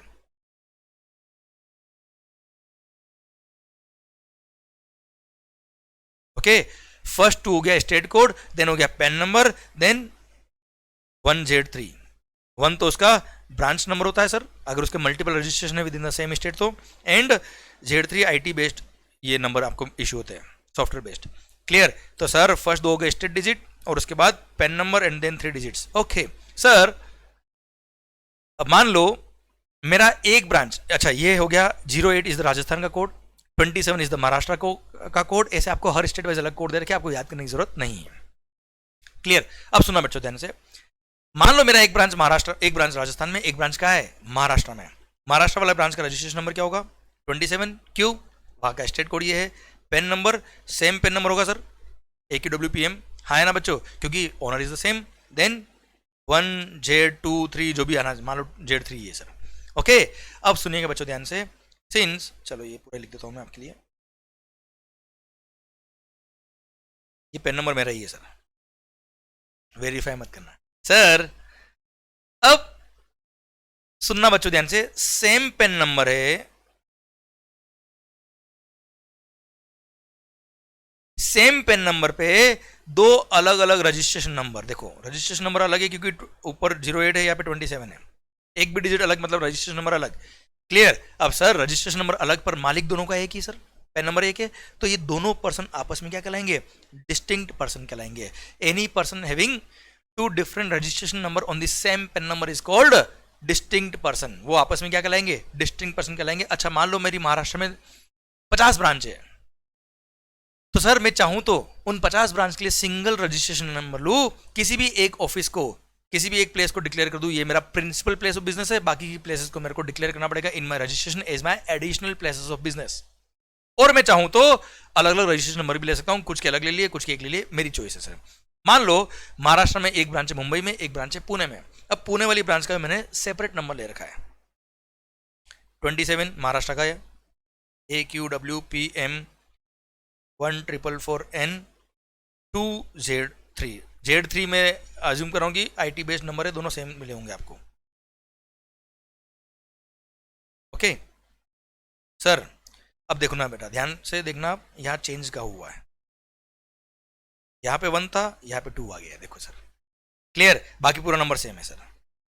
क्लियर। इससे पता पड़ जाता है कि महाराष्ट्र के अंदर इसकी दूसरी ब्रांच है वाली जिसका उसने रजिस्ट्रेशन लिया है। अच्छा अगर इसका सेपरेट रजिस्ट्रेशन नंबर नहीं लेता तो 1 ही चलता as additional place of business. Okay sir, अब सुनना बच्चों ध्यान से, सिंस इसका भी रजिस्ट्रेशन नंबर अलग हो गया था, इसलिए ये भी क्या हो गया? डिस्टिंक्ट पर्सन हो गया। क्लियर। अच्छा सेम स्टेट में मेरी चॉइस होती है कि मैं सिंगल रजिस्ट्रेशन लूं अलग अलग ब्रांच का या सेपरेट रजिस्ट्रेशन लूं, पर अगर मेरा कोई ब्रांच दूसरे स्टेट में है या यूनियन टेरिटरी में तो वहां पे तो मेरे को सेपरेट रजिस्ट्रेशन नंबर लेना ही पड़ेगा क्योंकि वहां का रेस्पेक्टिव स्टेट GST एक्ट मेरे को अप्लीकेबल होगा। ओके तो सर ध्यान देना बेटा, अगर दूसरी ब्रांच में मेरा कोई दूसरी स्टेट में मेरा कोई ब्रांच है तो कंपलसरी वहां सेपरेट रजिस्ट्रेशन तो होगा ही होगा, वहां कोई दूसरा चॉइस नहीं होता है। क्लियर। तो सर वहां तो डिस्टिंक्ट पर्सन कहलाएगा ही कहलाएगा। तो ध्यान देना बेटा, अब मैं अपने प्रोविजन पे आ रहा हूं, आपको शायद ये समझ में आ गया डिस्टिंक्ट पर्सन क्या होता है। सेम पेन नंबर पे अलग अलग रजिस्ट्रेशन नंबर, भले वो सेम स्टेट में हो अलग स्टेट में हो, अगर अलग रजिस्ट्रेशन नंबर है तो क्या है? डिस्टिंक्ट पर्सन है। Okay coming back to my main point sir, schedule 1 para number 2 बोलता है सप्लाई ऑफ गुड्स और सर्विस और both by a person to his distinct person in the course और furtherance of his business is called supply. और वो supply के scope में आएगा although it is without consideration, although it is without consideration. इसका मतलब ये हो गया कि सर आपने मान लो अपना कोई स्टॉक एक ब्रांच से दूसरी ब्रांच भेजा है और अगर वो ब्रांच डिस्टिंक्ट पर्सन है तो सर सप्लाई के स्कोप में आ गया। Mere stock transfer is also covered in the scope of the term supply if it is to a distinct person. Clear. तो सर अब ध्यान रखना बेटा, एग्जाम में कभी क्वेश्चन आ गया और बोल दे इंटर स्टेट ब्रांच ट्रांसफर किया है गुड्स का, स्टॉक का, तो क्वेश्चन बोले या ना बोले आपको ध्यान रखना है ये डिस्टिंक्ट पर्सन है ही है क्योंकि इंटर स्टेट है तो डेफिनेटली दो अलग अलग रजिस्ट्रेशन नंबर होंगे। क्लियर। वहां सप्लाई किया तो वो भले वो ब्रांच ट्रांसफर सप्लाई के स्कोप में आएगा although it is without consideration. Second, same state के अंदर अगर आपने दूसरी ब्रांच को कोई स्टॉक ट्रांसफर किया है तो वहां पे वो सप्लाई है कि नहीं वो डिपेंड करेगा कि डिस्टिंक्ट रजिस्ट्रेशन नंबर लिया, डिफरेंट रजिस्ट्रेशन नंबर लिया कि नहीं लिया। सेम रजिस्ट्रेशन नंबर है तो सप्लाई के स्कोप में नहीं आएगा क्योंकि इट इज विदाउट कंसीडरेशन, पर सप्लाई में नहीं आ रहा क्योंकि वो डिस्टिंक्ट पर्सन नहीं है। क्लियर। तो सप्लाई ऑफ गुड्स और सर्विस और both by a person, sorry, तो सेम स्टेट के अंदर अगर है, सेम स्टेट के अंदर है तो क्वेश्चन आपको देगा इंफॉर्मेशन कि वो डिस्टिंक्ट पर्सन है कि नहीं है, दो अलग अलग नंबर लिए होंगे तो ही सप्लाई के स्कोप में आएगा, वरना अगर इंटर स्टेट है तो वहां तो सोचना ही नहीं, वहां डिस्टिंक्ट पर्सन होगा ही होगा। क्लियर। और सर आपने बिजनेस का स्टॉक ट्रांसफर किया है डेफिनेटली सप्लाई के स्कोप में आएगा या। क्लियर। ओके सर अब यहां पे एक दो सर्कुलर थे उसके रिगार्डिंग बात करता हूं मैं आपसे कि supply of goods sir two distinct person उसके रिगार्डिंग सर्कुलर 2-3 वो बताता हूं मैं आपको। सबसे पहली बात सर, मान लो कोई एक एयरलाइन कंपनी है इंडिगो एयरलाइन ले लो, मंगल एयरलाइंस ले लो सर। सर अब एयरलाइन कंपनी ने क्या किया, उसके पार्ट्स, एयरक्राफ्ट के पार्ट्स, कंपोनेंट्स या इंजिन मुंबई ब्रांच से दिल्ली ब्रांच ट्रांसफर किए, क्योंकि दिल्ली ब्रांच के एयरक्राफ्ट में कुछ इंजन काम आने थे। तो sir since it is in the course और फर्दरेंस ऑफ बिजनेस और between a distinct person, interstate मतलब डेफिनेटली सप्लाई के स्कोप में आ गया, ऑल्दो विदाउट कंसिडरेशन सप्लाई के स्कोप में आएगा और जीएसटी लगेगा। सर ध्यान देना, मुंबई ब्रांच जब बिल लिखेगी दिल्ली ब्रांच को तो उसमें टैक्स अमाउंट लगाएगी, और सर मुंबई ब्रांच जब वो पार्ट्स, कंपोनेंट से इंजन परचेज किए होंगे, उसके परचेज पे जो जीएसटी पे किया होगा उसका आईटीसी मिल जाएगा मुंबई ब्रांच को, और मुंबई ब्रांच ने जो बिल लिखा होगा उसके बेस पे अगर दिल्ली ब्रांच एलिजिबल आईटीसी के लिए, वो गुड्स अगर एलिजिबल आईटीसी के लिए तो आईटीसी दिल्ली ब्रांच को मिल जाएगा। पर ये सप्लाई के स्कोप में आता है साहब, मैंने सिंपल सा बात ये समझाया। सेकंड सर, अब सेकंड सर्कुलर सिंपल सा इसी एग्जांपल को एक्सटेंड करता हूं। अब मैंने सर मुंबई से दिल्ली जब ये एयरक्राफ्ट के इंजन या पार्ट्स कंपोनेंट्स ट्रांसफर किए होंगे, कैसे किए होंगे? ऐसे फेंके होंगे और पहुंच के दिल्ली, ऐसा उड़ता पंजाब? अरे भाई सर डेफिनेटली किसी ट्रक में रख के भेजे होंगे, या किसी एयरक्राफ्ट में भेजे होंगे, या किसी और कन्वेंस से मैंने इन गुड्स को, किसी और मोड ऑफ कन्वेंस से मैंने वहां भेजा होगा। तो क्या वो कन्वेंस भी सप्लाई हो गया क्या? जैसे मैंने ट्रक में रख के कुछ गुड्स एक ब्रांच से दूसरी ब्रांच भेजे, तो क्या ट्रक भी सप्लाई कर दिया क्या? नहीं ना यार। ट्रक मान लो हमारा खुद का था, मुंबई ब्रांच का ट्रक था, वो ट्रक में पार्ट्स, कंपोनेंट्स या कोई भी गुड्स स्टॉक रखा, दूसरी ब्रांच इंटरस्टेट दिल्ली भेज दिया मान लो, तो ट्रक क्या करने वाला है सर? वो गुड्स वहां पे अनलोड करके ट्रक वापस आएगा ना यार, ट्रक थोड़ा सप्लाई कर दिया हमने। तो मोड ऑफ कन्वेंस जो गया है गुड्स को अनलोड करने के लिए, गुड्स छोड़ने के लिए, या डायरेक्टर अपनी कार में एक ब्रांच से दूसरी ब्रांच जा रहा है, मुंबई से दिल्ली जा रहा है, तो क्या ट्रक सप्लाई, क्या वो कार सप्लाई हो गई क्या? नहीं।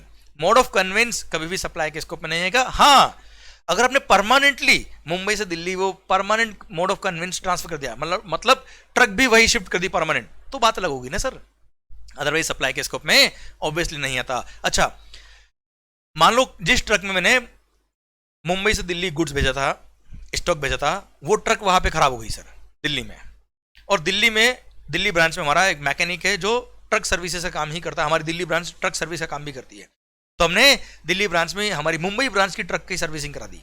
तो सर गुड्स था कहाँ का? मुंबई ब्रांच का ट्रक, जिसका रिपेयरिंग किसने किया? दिल्ली ब्रांच ने। तो दिल्ली ब्रांच ने क्या किया? सर्विसेज सप्लाई करी मुंबई ब्रांच को in the course of furtherance of business, although without consideration to a distinct person, supply के स्कोप में आ जाएगा, supply of service, repairing service. Okay, चलिए एक और लास्ट सर्कुलर। सर अब मान लो हम एक बहुत बड़ी इंजीनियरिंग कंपनी है सर। अब इंजीनियरिंग कंपनी क्या करती है सर? सर बड़े बड़े प्लांट्स का रिपेयरिंग करते हैं, बड़ी बड़ी मशीनरीज, फैक्ट्रीज में जो बड़े बड़े प्लांट होते हैं उनकी रिपेयरिंग हम करते हैं। अब सर बड़ी प्लांट की रिपेयरिंग करने के लिए वो प्लांट तो खोल के हमारे यहाँ लाएंगे नहीं सर। हम क्या करते हैं? हमने एक मशीन, एक ट्रक जो होती है ना बेटा, उसी पर हमने सारी मशीन्स वगैरह इंस्टॉल करी हुई है, क्रेन हो गया, छोटे छोटे parts, tools, components, sir repairing machines वगैरह सब हमने उस पर इंस्टॉल करी हुई है, पता ना sir? Sir machine on the wheels. तो सर हम क्या करते हैं, जिस क्लाइंट के यहाँ से हमारे को ऑर्डर आता है सर्विसिंग का, हम वहाँ पे हमारी वो मशीन भेज देते हैं which is on the wheels, clear, वहाँ रिपेयरिंग करके वापस आ जाता है सर। तो ऐसे केस में we are supplying our services to our client. अब सर मान लो एक ब्रांच मेरी का है मुंबई, एक का है साहब दिल्ली। अब सर दिल्ली से भी हम सर्विसेज देते हैं क्लाइंट को, मुंबई से भी देते हैं बेटा। अब ऐसे जो व्हील्स, जब मशीन ऑन द व्हील्स है, इस तरह के ट्रक हमारे 10-15 है, मुंबई में भी 10-15 दिल्ली में भी। पर सर मान लो दिल्ली ब्रांच में बहुत ज़्यादा डिमांड आ गई इस काम की, मुंबई ब्रांच में 2 ट्रक एक्स्ट्रा पड़े, तो दिल्ली ब्रांच ने मुंबई ब्रांच को बोला कि प्लीज़ अपना एक ट्रक भेज दो, एक मशीन हमारे यहाँ भेज दो, सो दैट हम हमारे क्लाइंट को सर्विसेज दे पाए। तो सर वो मशीन हमने हमारे यहाँ से वहाँ भेज दी। तो क्या परमानेंट भेज दी क्या? क्या मशीन सप्लाई हो गई क्या? नहीं, वो टेम्परेरी गई सर। हाँ, उस ट्रक में जो कंज्यूमेबल्स होंगे, जो रिपेयरिंग के टाइम पे कंज्यूम हो जाएंगे, वापस नहीं आएंगे, बस वो आइटम्स को सप्लाई के स्कोप में कवर किया जाएगा, क्योंकि वो परमानेंट ट्रांसफर हो गया है, वो वापस नहीं आने वाला है, क्लियर। अदरवाइज पूरी ट्रक या मशीन या क्रेन वगैरह जो भी उस पे है वो सप्लाई के स्कोप में नहीं आएगा, क्लियर, डन। तो सरकार ये था आपका कुछ circular regarding distinct person. I hope picture पूरी समझ में आ गई आपको बेटा। Okay, now supply of services और गुड्स। शेड्यूल 1 पढ़ para number 2, supply of goods और services both by a person to his related person in the course और फर्दरेंस ऑफ बिजनेस। ध्यान देना बेटा, इन द कोर्स और फर्दरेंस ऑफ बिजनेस होना चाहिए, नहीं तो दो भाई आपस में बात कर रहे हैं। सर कोई बेटा अपने पेरेंट्स से बात कर रहा है, पेरेंट्स अपने बच्चों से बात कर रहे हैं, वो भी सप्लाई के स्कोप में आ जाएगा। एडवाइस दी sir, clear, it should be in the course और फर्दरेंस ऑफ बिजनेस। सुनिएगा ध्यान से, सप्लाई ऑफ गुड्स और सर्विस और both by a person to his related person in the course और फर्दरेंस ऑफ बिजनेस, तो सप्लाई के स्कोप में होगा, नहीं तो सप्लाई के स्कोप में नहीं आएगा। एग्जाम्पल, सर सरकार मैं क्या बनाता हूं, मान लो mobile phone, I am a mobile phone manufacturer. Clear, मैंने क्या किया सर, ये मोबाइल फोन सर क्या किया, अपने रिलेटेड पर्सन्स को डिस्ट्रीब्यूट कर दिए एज अ फ्री सैंपल कि तुम यूज करो इसको, देखो कि सर इसकी क्वालिटी कैसी है, कुछ कमी हो तो हमें बताइए, हम इंप्रूव करेंगे। अब सिंस मैं मोबाइल मैन्युफैक्चरर हूं इन दी कोर्स और फर्दरेंस ऑफ बिजनेस, मेरा मोबाइल है सर और मैंने अपने रिलेटेड पर्सन को दिया है, ऑल दो इट इज विदाउट कंसिडरेशन, फिर भी सप्लाई के स्कोप में आएगा। सेकंड, सर एम्प्लॉय, ध्यान देना बेटा, as per definition of the related person under GST, employ भी रिलेटेड पर्सन के स्कोप में आता है। तो अगर आपने कोई भी गुड्स या सर्विस इन दी कोर्स और फर्दरेंस ऑफ बिजनेस अपने एम्प्लॉय को दिया है ऑल दो विदाउट कंसिडरेशन, तो वो भी सप्लाई के स्कोप में आएगा। पर एक एक्सेप्शन बना दिया और बोल दिया क्या, provided that gifts up to a value of rupees 50,000 rupees, gifts up to a value of rupees 50,000, अगर एक कोई एम्प्लॉयर अपने एम्प्लॉय को देता है in a financial year per annum per employee 50,000 रुपए तक के गिफ्ट्स अगर देता है कोई एम्प्लॉयर एम्प्लॉय को, तो वो सप्लाई के स्कोप में नहीं आएगा, उस पर कोई जीएसटी नहीं लगेगा, वो सप्लाई ही नहीं होगा सर। क्लियर, आज फॉर एग्जाम्पल सर, एग्जाम्पल लेता हूं जियो मोबाइल का। अब जियो सर टेलीफोन कनेक्शन, अब सर जो भी जियो के एम्प्लॉय है, मान लो जियो ने क्या किया हुआ है, अपने सारे एम्प्लॉय के घर पे फ्री वाईफाई कनेक्शन लगाया हुआ है, और वो फ्री वाईफाई जो कनेक्शन है उसका पर मंथ, अगर यूजुअली दूसरा कोई कस्टमर होता तो उसके 1,000 रुपये पर मंथ चार्ज होता, तो 12,000 रुपये पर मंथ एक तरह से पर एम्प्लॉय को उन्होंने फ्री गिफ्ट दे रखा है sir, since it is in the course और furtherance of business, supply of service है by a person to his related person. Clear, supply के स्कोप में आता है, पर सिंस वो एम्प्लॉय है, पर एनम पर एम्प्लॉय 50,000 रुपये तक के गिफ्ट है, उस पर जीएसटी नहीं लगेगा, वो सप्लाई के स्कोप में नहीं आएगा। तो पर एनम पर एम्प्लॉय 50,000 तक की वैल्यू तक के गिफ्ट्स अगर दिए एम्प्लॉयर ने एम्प्लॉय को, तो सप्लाई के स्कोप में नहीं आएंगे मेरे भाई। ओके सर, एक और बात ध्यान रखना, रिलेटेड पर्सन के स्कोप में फैमिली भी आता है। फैमिली में सर स्पाउस और चिल्ड्रन आते हैं, स्पाउस और चिल्ड्रन हमेशा रिलेटेड के स्कोप में आएंगे, पर brother sister parents and grand parents ये रिलेटेड पर्सन के स्कोप में आएंगे इफ दे आर होली और mainly dependent on the same person और ऑन द सेड पर्सन। मतलब अगर आपके पेरेंट्स ग्रैंड पेरेंट्स या ब्रदर सिस्टर आप पे डिपेंडेंट है तो ही वो रिलेटेड के स्कोप में है, वरना वो रिलेटेड के स्कोप में नहीं है। एग्जाम्पल, सर कोई लॉयर है, आपका भाई है जो लॉयर है बेटा, और आप मोबाइल बेचते हो बेटा, तो सर दोनों एक दूसरे पे डिपेंडेंट नहीं हो, दोनों रिलेटेड नहीं है, कहते ना अपने भाई को तू मेरा रिश्तेदार नहीं है, for the purpose of GST. Clear, तो सर ध्यान रखिएगा, parents grand parents brother sister ये रिलेटेड के इसको में तभी आएंगे जब ये आप पे डिपेंडेंट हो या आप इन पे डिपेंडेंट है। ओके डन सरकार, ये हो गया आपका point regarding para number 2 of schedule number 1। Okay sir, para number 3 schedule 1 का, supply of goods by a principal, दिल थाम के सुनेगा, supply of goods by a principal to his agent where agent undertake to supply the goods on behalf of principal. I repeat the point, बहुत important point है, बहुत अच्छा point है sir. Supply of goods by a principal to his agent where agent undertake to supply the goods on behalf of principal, तो वो supply के scope में आएगा। मतलब जब प्रिंसिपल अपने एजेंट के गुड्स भेज रहा है उसको सप्लाई के स्कोप में कवर कर लिया, although that is without consideration, अगर वो agent is supplying the goods on behalf of principal. इसको समझा देता हूं मैं बेटा। सर जब एजेंट कस्टमर को गुड्स बेचेगा, मान लो I am registered in Mumbai Maharashtra, मेरा एक एजेंट है जो पुणे में है सर, सरकार क्लियरिंग एंड फॉरवर्डिंग एजेंट है सर, वो C&F एजेंट। मैं क्या करता हूं, कुछ गुड्स उसके यहाँ भेज के रखता हूं, स्टॉक में रहता है उसके पास गुड्स, सो दैट कस्टमर आया फटाफट गुड्स बेचा, टाइम खराब नहीं हुआ। सर अब जब वो कस्टमर को गुड्स भेज रहा है, सर प्रिंसिपल प्रिंसिपल एजेंट के है गुड्स भेज रहा है, तो वो सप्लाई के स्कोप में आएगा कि नहीं आएगा, वो अगली लाइन पे डिपेंड करेगा। अगर एजेंट जब कस्टमर को गुड्स बेचता है तब कब माना जाएगा कि agent is supplying the goods on behalf of principal? उसके लिए सर्कुलर आया हुआ है, वो क्या कहता है, अगर एजेंट जब कस्टमर को गुड्स बेचता है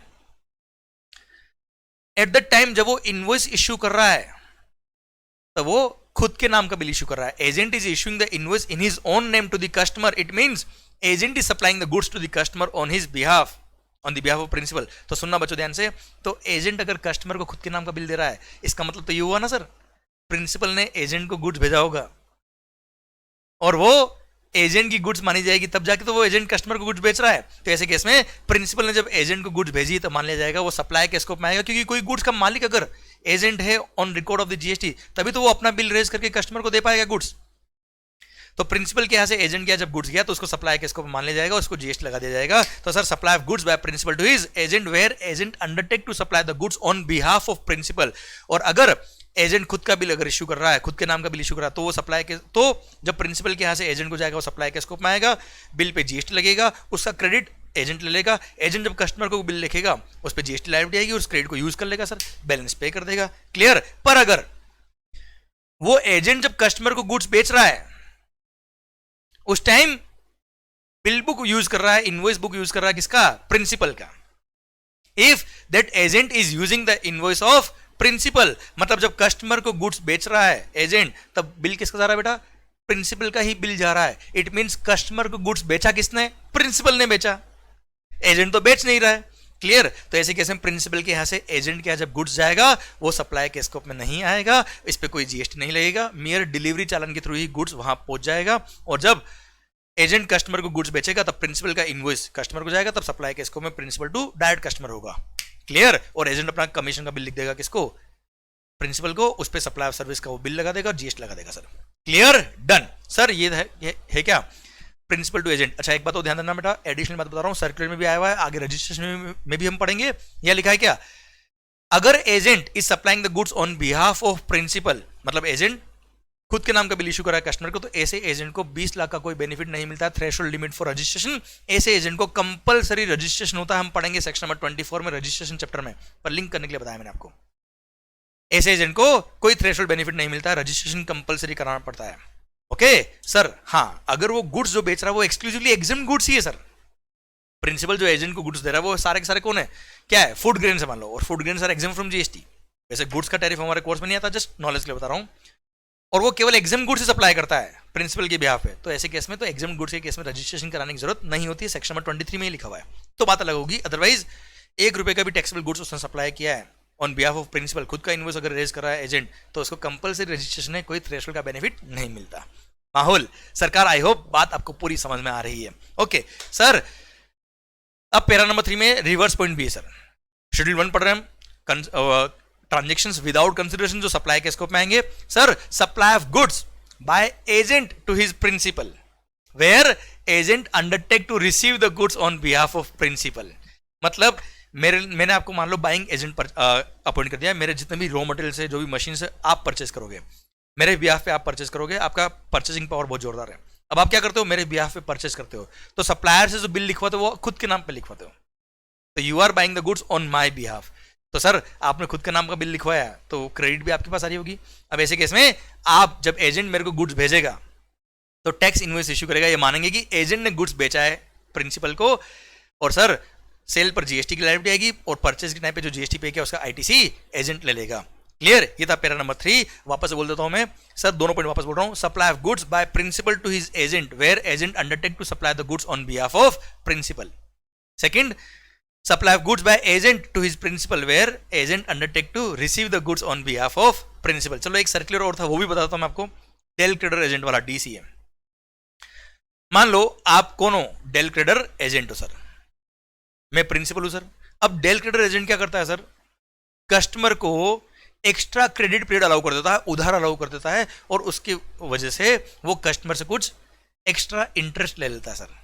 पर मेरे को तो इंस्टेंट पैसा चाहिए, प्रिंसिपल को वो इंस्टेंट पेमेंट कर देता है, पेमेंट की गारंटी एक तरह से एजेंट की होगी सर. तो उसकी वजह से क्या होता है सर, थोड़ा सा कमीशन हम उसको एक्स्ट्रा दे देते हैं डेल क्रेडर एजेंट को, क्योंकि उसका पेमेंट सिक्योर हो गया ना यार, सप्लायर का, प्रिंसिपल का. तो सर अब सुनना बच्चों ध्यान से, फॉर एग्जांपल 1 करोड़ का गुड्स था, प्रिंसिपल ने भेजा एजेंट के यहां पे, एजेंट ने इंस्टेंट पेमेंट कर दिया प्रिंसिपल को और उसने क्रेडिट दे दिया किसको, कस्टमर को। एजेंट क्या है, जो कस्टमर आया उसको क्रेडिट दे दिया 2 महीने का, और 2 महीने का उसने 2 लाख रुपए इंटरेस्ट और रिकवरी कर लिया। कस्टमर से पहले बात कर लिया, भाई मैं 2 मंथ का क्रेडिट दे दूंगा पर 2 लाख रुपए तेरे को इंटरेस्ट देना पड़ेगा 1% पर मंथ के हिसाब से। Okay sir. अब सर उसने कस्टमर से कितना लिया, 1 करोड़ 2 लाख, मेरे को कितना दिया, 1 करोड़।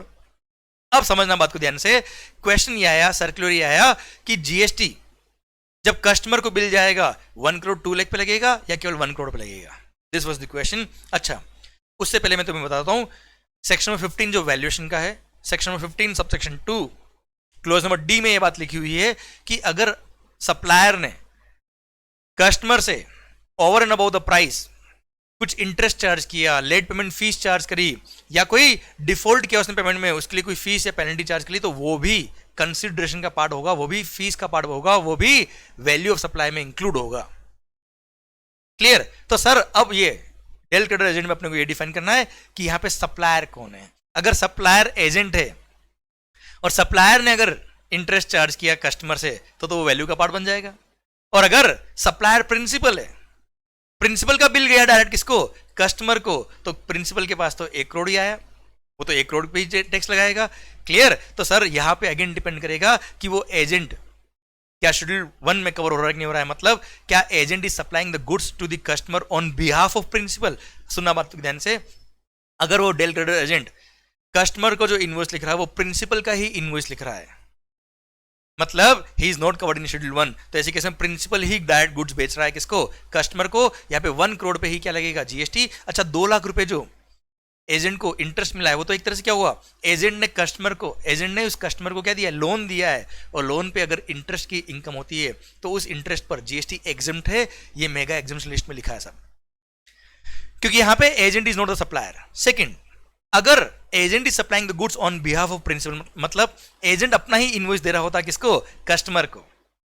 एजेंट अगर अपना बिल दे रहा होता कस्टमर को, तो ऐसे केस में क्या होता भाई, it means agent is supplying to the customer, agent supplier है, और सप्लायर अगर 1 करोड़ जो प्राइस है उसके ओवर एंड अबाउट 2 लाख रुपए जो इंटरेस्ट रिकवरी किया है वो भी वैल्यू का पार्ट बनेगा, अगर सप्लायर कस्टमर से लेता है तो। यहाँ पे सप्लायर एजेंट है बेटा, सप्लायर ले रहा है, तो ऐसे केस में 1 करोड़ 2 लाख पूरे पे क्या लग जाएगा भाई, जीएसटी लग जाएगा, और 2 lakh will form part of value supply, क्योंकि यहाँ पे over and about the price customer से सप्लायर ने कुछ एक्स्ट्रा कंसिडरेशन लिया तो वो वैल्यू का पार्ट होता है सर। Clear, done. तो 1 करोड़ 2 लाख पे जीएसटी लगेगा अगर वो शेड्यूल 1 वाला एजेंट है तो जब प्रिंसिपल के यहाँ से एजेंट के गुड्स जाएगा वो सप्लाई के स्कोप में आएगा, वो तो प्रिंसिपल ने जो 1 करोड़ का बिल लिखा होगा उस पर जीएसटी लगेगा सर, उसका क्रेडिट लेगा एजेंट, और एजेंट जब आगे बिल लिखेगा वो पूरे 1 करोड़ 2 लाख पे जीएसटी लगाएगा। क्लियर। और 1 करोड़ पे जो प्रिंसिपल ने जीएसटी लगा के दिया होगा उसका वाईटीसी ले लेगा सर। Clear, okay, done. ये हो गया क्या, डेल क्रेडिटर एजेंट वाला सिस्टम। आई होप आपको समझ में आया बेटा पूरा पॉइंट। Clear, done. सरकार, अच्छा, प्रिंसिपल टू एजेंट कितने अमाउंट का इनवॉइस बनेगा वो तो मैंने जस्ट एग्जांपल लिया 1 करोड़ का, वैसे इसके लिए रूल नंबर 29 दिया हुआ वैल्यूएशन के अंदर, तब बात कर लेंगे हम। क्लियर। पर कुल मिला के कस्टमर को 1 करोड़ 2 लाख पे जीएसटी लगेगा अगर एजेंट जो कस्टमर को बिल दे रहा है वो खुद के नाम का दे रहा है तो। ओके, माहौल सरकार, ये था आपका पैरा नंबर 3 शेड्यूल 1। शेड्यूल 1 का पैरा नंबर 4। अच्छा, शेड्यूल 1 क्या है, 4 ट्रांजेक्शन जहां पे कंसिडरेशन के बिना ट्रांजेक्शन हो रहा है फिर भी सप्लाई हो रहा है। शेड्यूल नंबर 1 पैरा नंबर 4 बोलता है क्या, import of services. Import of services देखो बेटा, ये विदाउट कंसिडरेशन की बात करें, import of services with consideration होता तो वैसे भी सेक्शन नंबर 7(1)(b) में कवर था, भले वो इन दी कोर्स और फर्दरेंस ऑफ बिजनेस हो या नहीं हो। यहां बात कर रहा हूं import of services without consideration, import of services without consideration in the course और furtherance of business from your related person or distinct establishment located outside India. मतलब आपका कोई डिस्टिंक्ट एस्टेब्लिशमेंट, कोई ब्रांच या कोई रिप्रेजेंटेटिव ऑफिस या कोई establishment out of India है, उससे आपने कोई सर्विसेज रिसीव करी है, या फिर आपका related person out of India है, उससे आपने सर्विसेज इंपोर्ट करी है इन दी कोर्स और फर्दरेंस ऑफ बिजनेस, भले ही वो विदाउट कंसिडरेशन है। क्लियर। तो वो सप्लाई के स्कोप में आएगा। Import of services by a person, import of services by a person, भले वो पर्सन जो इंपोर्ट करा सर्विस वो टैक्सेबल पर्सन हो या नहीं हो, मतलब वो रजिस्टर्ड हो या ना हो, कोई भी पर्सन अगर सर्विसेज इंपोर्ट करता है from his related person or a distinct establishment located outside India in the course और फर्दरेंस ऑफ बिजनेस, वो सप्लाई के स्कोप में आएगा, जीएसटी लगेगा। क्लियर। अब सर ऐसे केस में एक एग्जांपल देता हूं मैं, मान लो आपका भाई आउट ऑफ इंडिया है, ध्यान देना, सीए फाइलिंग का क्वेश्चन भी था, वो एक एडवोकेट है, और आप इंडिया में बिजनेस करते हो और आपको उसने लीगल एडवाइजरी दी है किसी क्लाइंट से झगड़ा हो गया उससे रिलेटेड मैटर में, क्लियर, विदाउट कंसिडरेशन है, बताओ सप्लाई के स्कोप में आएगा कि नहीं आएगा? Answer is no. बहुत सारे लोग जल्दबाजी में यस लिख देते सप्लाई के स्कोप में आएगा। भाई वो आपका ब्रदर है, हाँ दिल से वो भाई है, पर जीएसटी पर्पस के लिए वो भाई नहीं है। क्यों?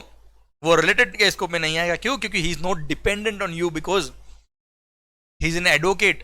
तो ऑब्वियसली वो डिपेंडेंट थोड़े वो आप पे बेटा, आप भी अपना बिजनेस करो वो भी अपना बिजनेस करा, मस्त है दोनों। क्लियर? ध्यान देना बेटा, यहाँ पे वर्ड्स जरूर ध्यान दीजिएगा। एग्जाम्स में कोई भी क्वेश्चन जब पूछता है तो वहां पे रिलेटेड पर्सन है या नहीं जरूर डिफाइन कर लेना। क्लियर? यही अगर वो लिख देता कि import of services by a related person, by a person from his related person, साफ लिख देता रिलेटेड पर्सन है, साफ लिख दिया रिलेटेड पर्सन है, बात खत्म। Clear? If it is without consideration तो भी सप्लाई के स्कोप में आएगा। If it is in the course और फर्दरेंस ऑफ बिजनेस, बिजनेस के लिए होना चाहिए बेटा। क्लियर? पर्सनल पर्पस के लिए आपने कोई भी एडवाइस ली है तो सर वो तो ऑब्वियसली सर भाई है, पर्सनल लेवल पे कोई भी बात कर सकते हैं हम लोग एक दूसरे में, सप्लाई थोड़ा होगा बेटा वो। क्लियर? डन। तो सर ये था आपका शेड्यूल नंबर 1, वो 4 ट्रांजेक्शन जहां पे सप्लाई होगा, although it is without consideration. चारों ट्रांजेक्शन वापस बोल रहा हूं मैं। First, permanent transfer or disposal of the assets of the business where ITC has been availed. Second, supply of goods or service or both by a person to his related person or a distinct person in the course or furtherance of his business। पर अगर employ को employer ने पर annum per employee 50,000 रुपये तक के gift दिए तो सप्लाई के स्कोप में नहीं आएंगे। पैरा नंबर 3 बोलता है supply of goods by a principal to his agent where agent undertake to supply the goods on behalf of principal. And third के अंदर second part, supply of goods by agent to his principal where agent undertake to receive the goods on behalf of principal. And para number 4, import of services without consideration from your related person or a distinct establishment located outside India in the course और furtherance of business by a person, तो वो supply के scope में आएगा। Although without consideration है, supply होगा, GST लगेगा सब। क्लियर? ये शेड्यूल नंबर 1, ये वो 4 पेरा थे जिसमें कंसिडरेशन नहीं है फिर भी सप्लाई के स्कोप में आ रहा है ट्रांजेक्शन। देखो वापस से आप sir, section number 7 sub section 1 क्या कहता है? सप्लाई इंक्लूड्स क्लोज नंबर ए, सॉरी क्लोज नंबर ए। सर यहां पे कंसिडरेशन भी होना चाहिए प्लस इन दी कोर्स और फर्दरेंस ऑफ बिजनेस भी होना चाहिए। All forms of supply. देखो 90% ट्रांजेक्शन हिंदुस्तान के अंदर यहां पे कवर हो जाएंगे, मोर देन 90%। क्लियर? जो ऑर्डिनरी कोर्स ऑफ बिजनेस में हम ट्रांजेक्शन करते हैं for a consideration in the course और furtherance of business. Second, import of services for a consideration whether or not in the course और furtherance of business. कुछ transaction जैसे sir netflix.com वाले transaction यहां कवर हो जाएंगे।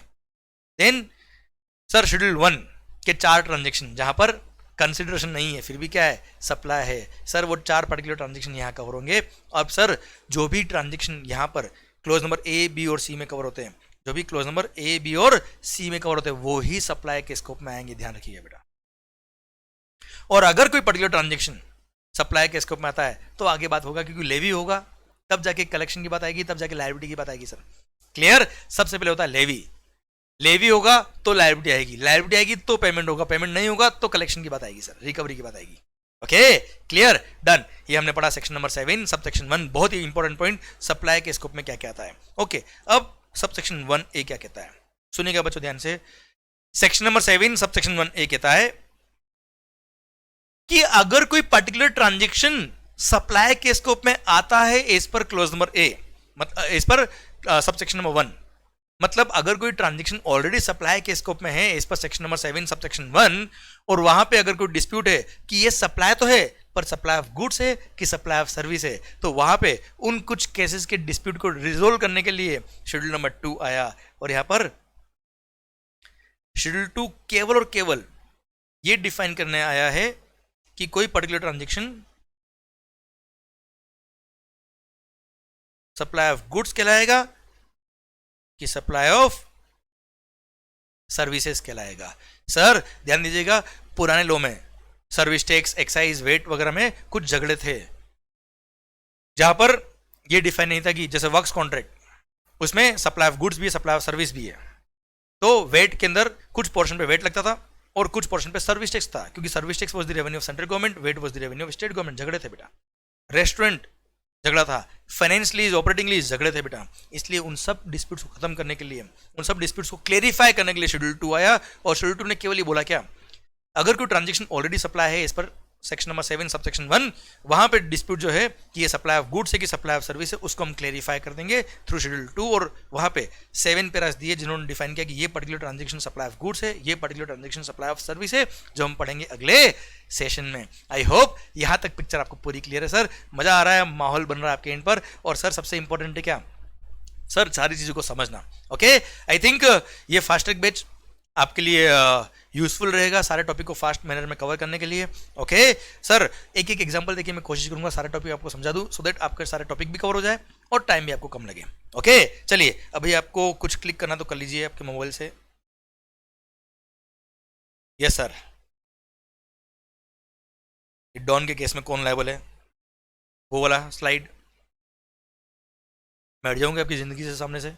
चलो हट जाते हैं। ये लो साहब, मंगल गायब। बहुत लोग तो खुश हो रहे हैं, स्माइल कर रहे हैं। ये सेक्शन नंबर 9(5) वाला।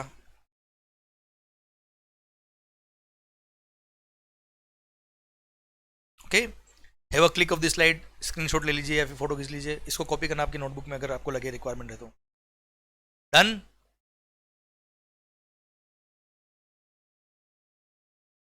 ये फिर टैक्सेबल इवेंट वाला provision, taxable event under GST supply, ठीक है सर।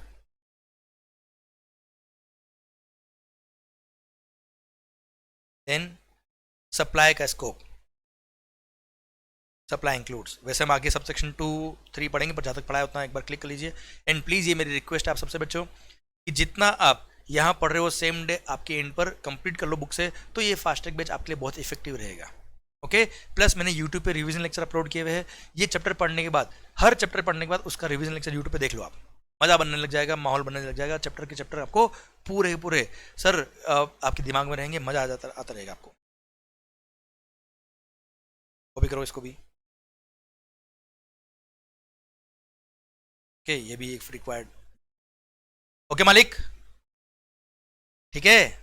ओके चलिए सर, मिलते हैं ब्रेक के बाद। थैंक यू सो मच, पढ़ते रहिए पर मन लगा के पढ़ो और खुश होकर पढ़ो, which is more important. Thank you so much sir. ध्यान दीजिएगा, लाइफ बहुत लंबी है। बहुत सारे लोग क्या सोचते हैं हमारी डेस्टिनी अभी जैसे सीए डिग्री वो मिल जाएगी फिर हम खुश होंगे। नहीं sir, try to enjoy the journey of the life, क्योंकि सर डेस्टिनी तो हमको मिलने ही वाला है, आज नहीं तो कल, और डेस्टिनी केवल 1-2 दिन का ही खुशी होती है।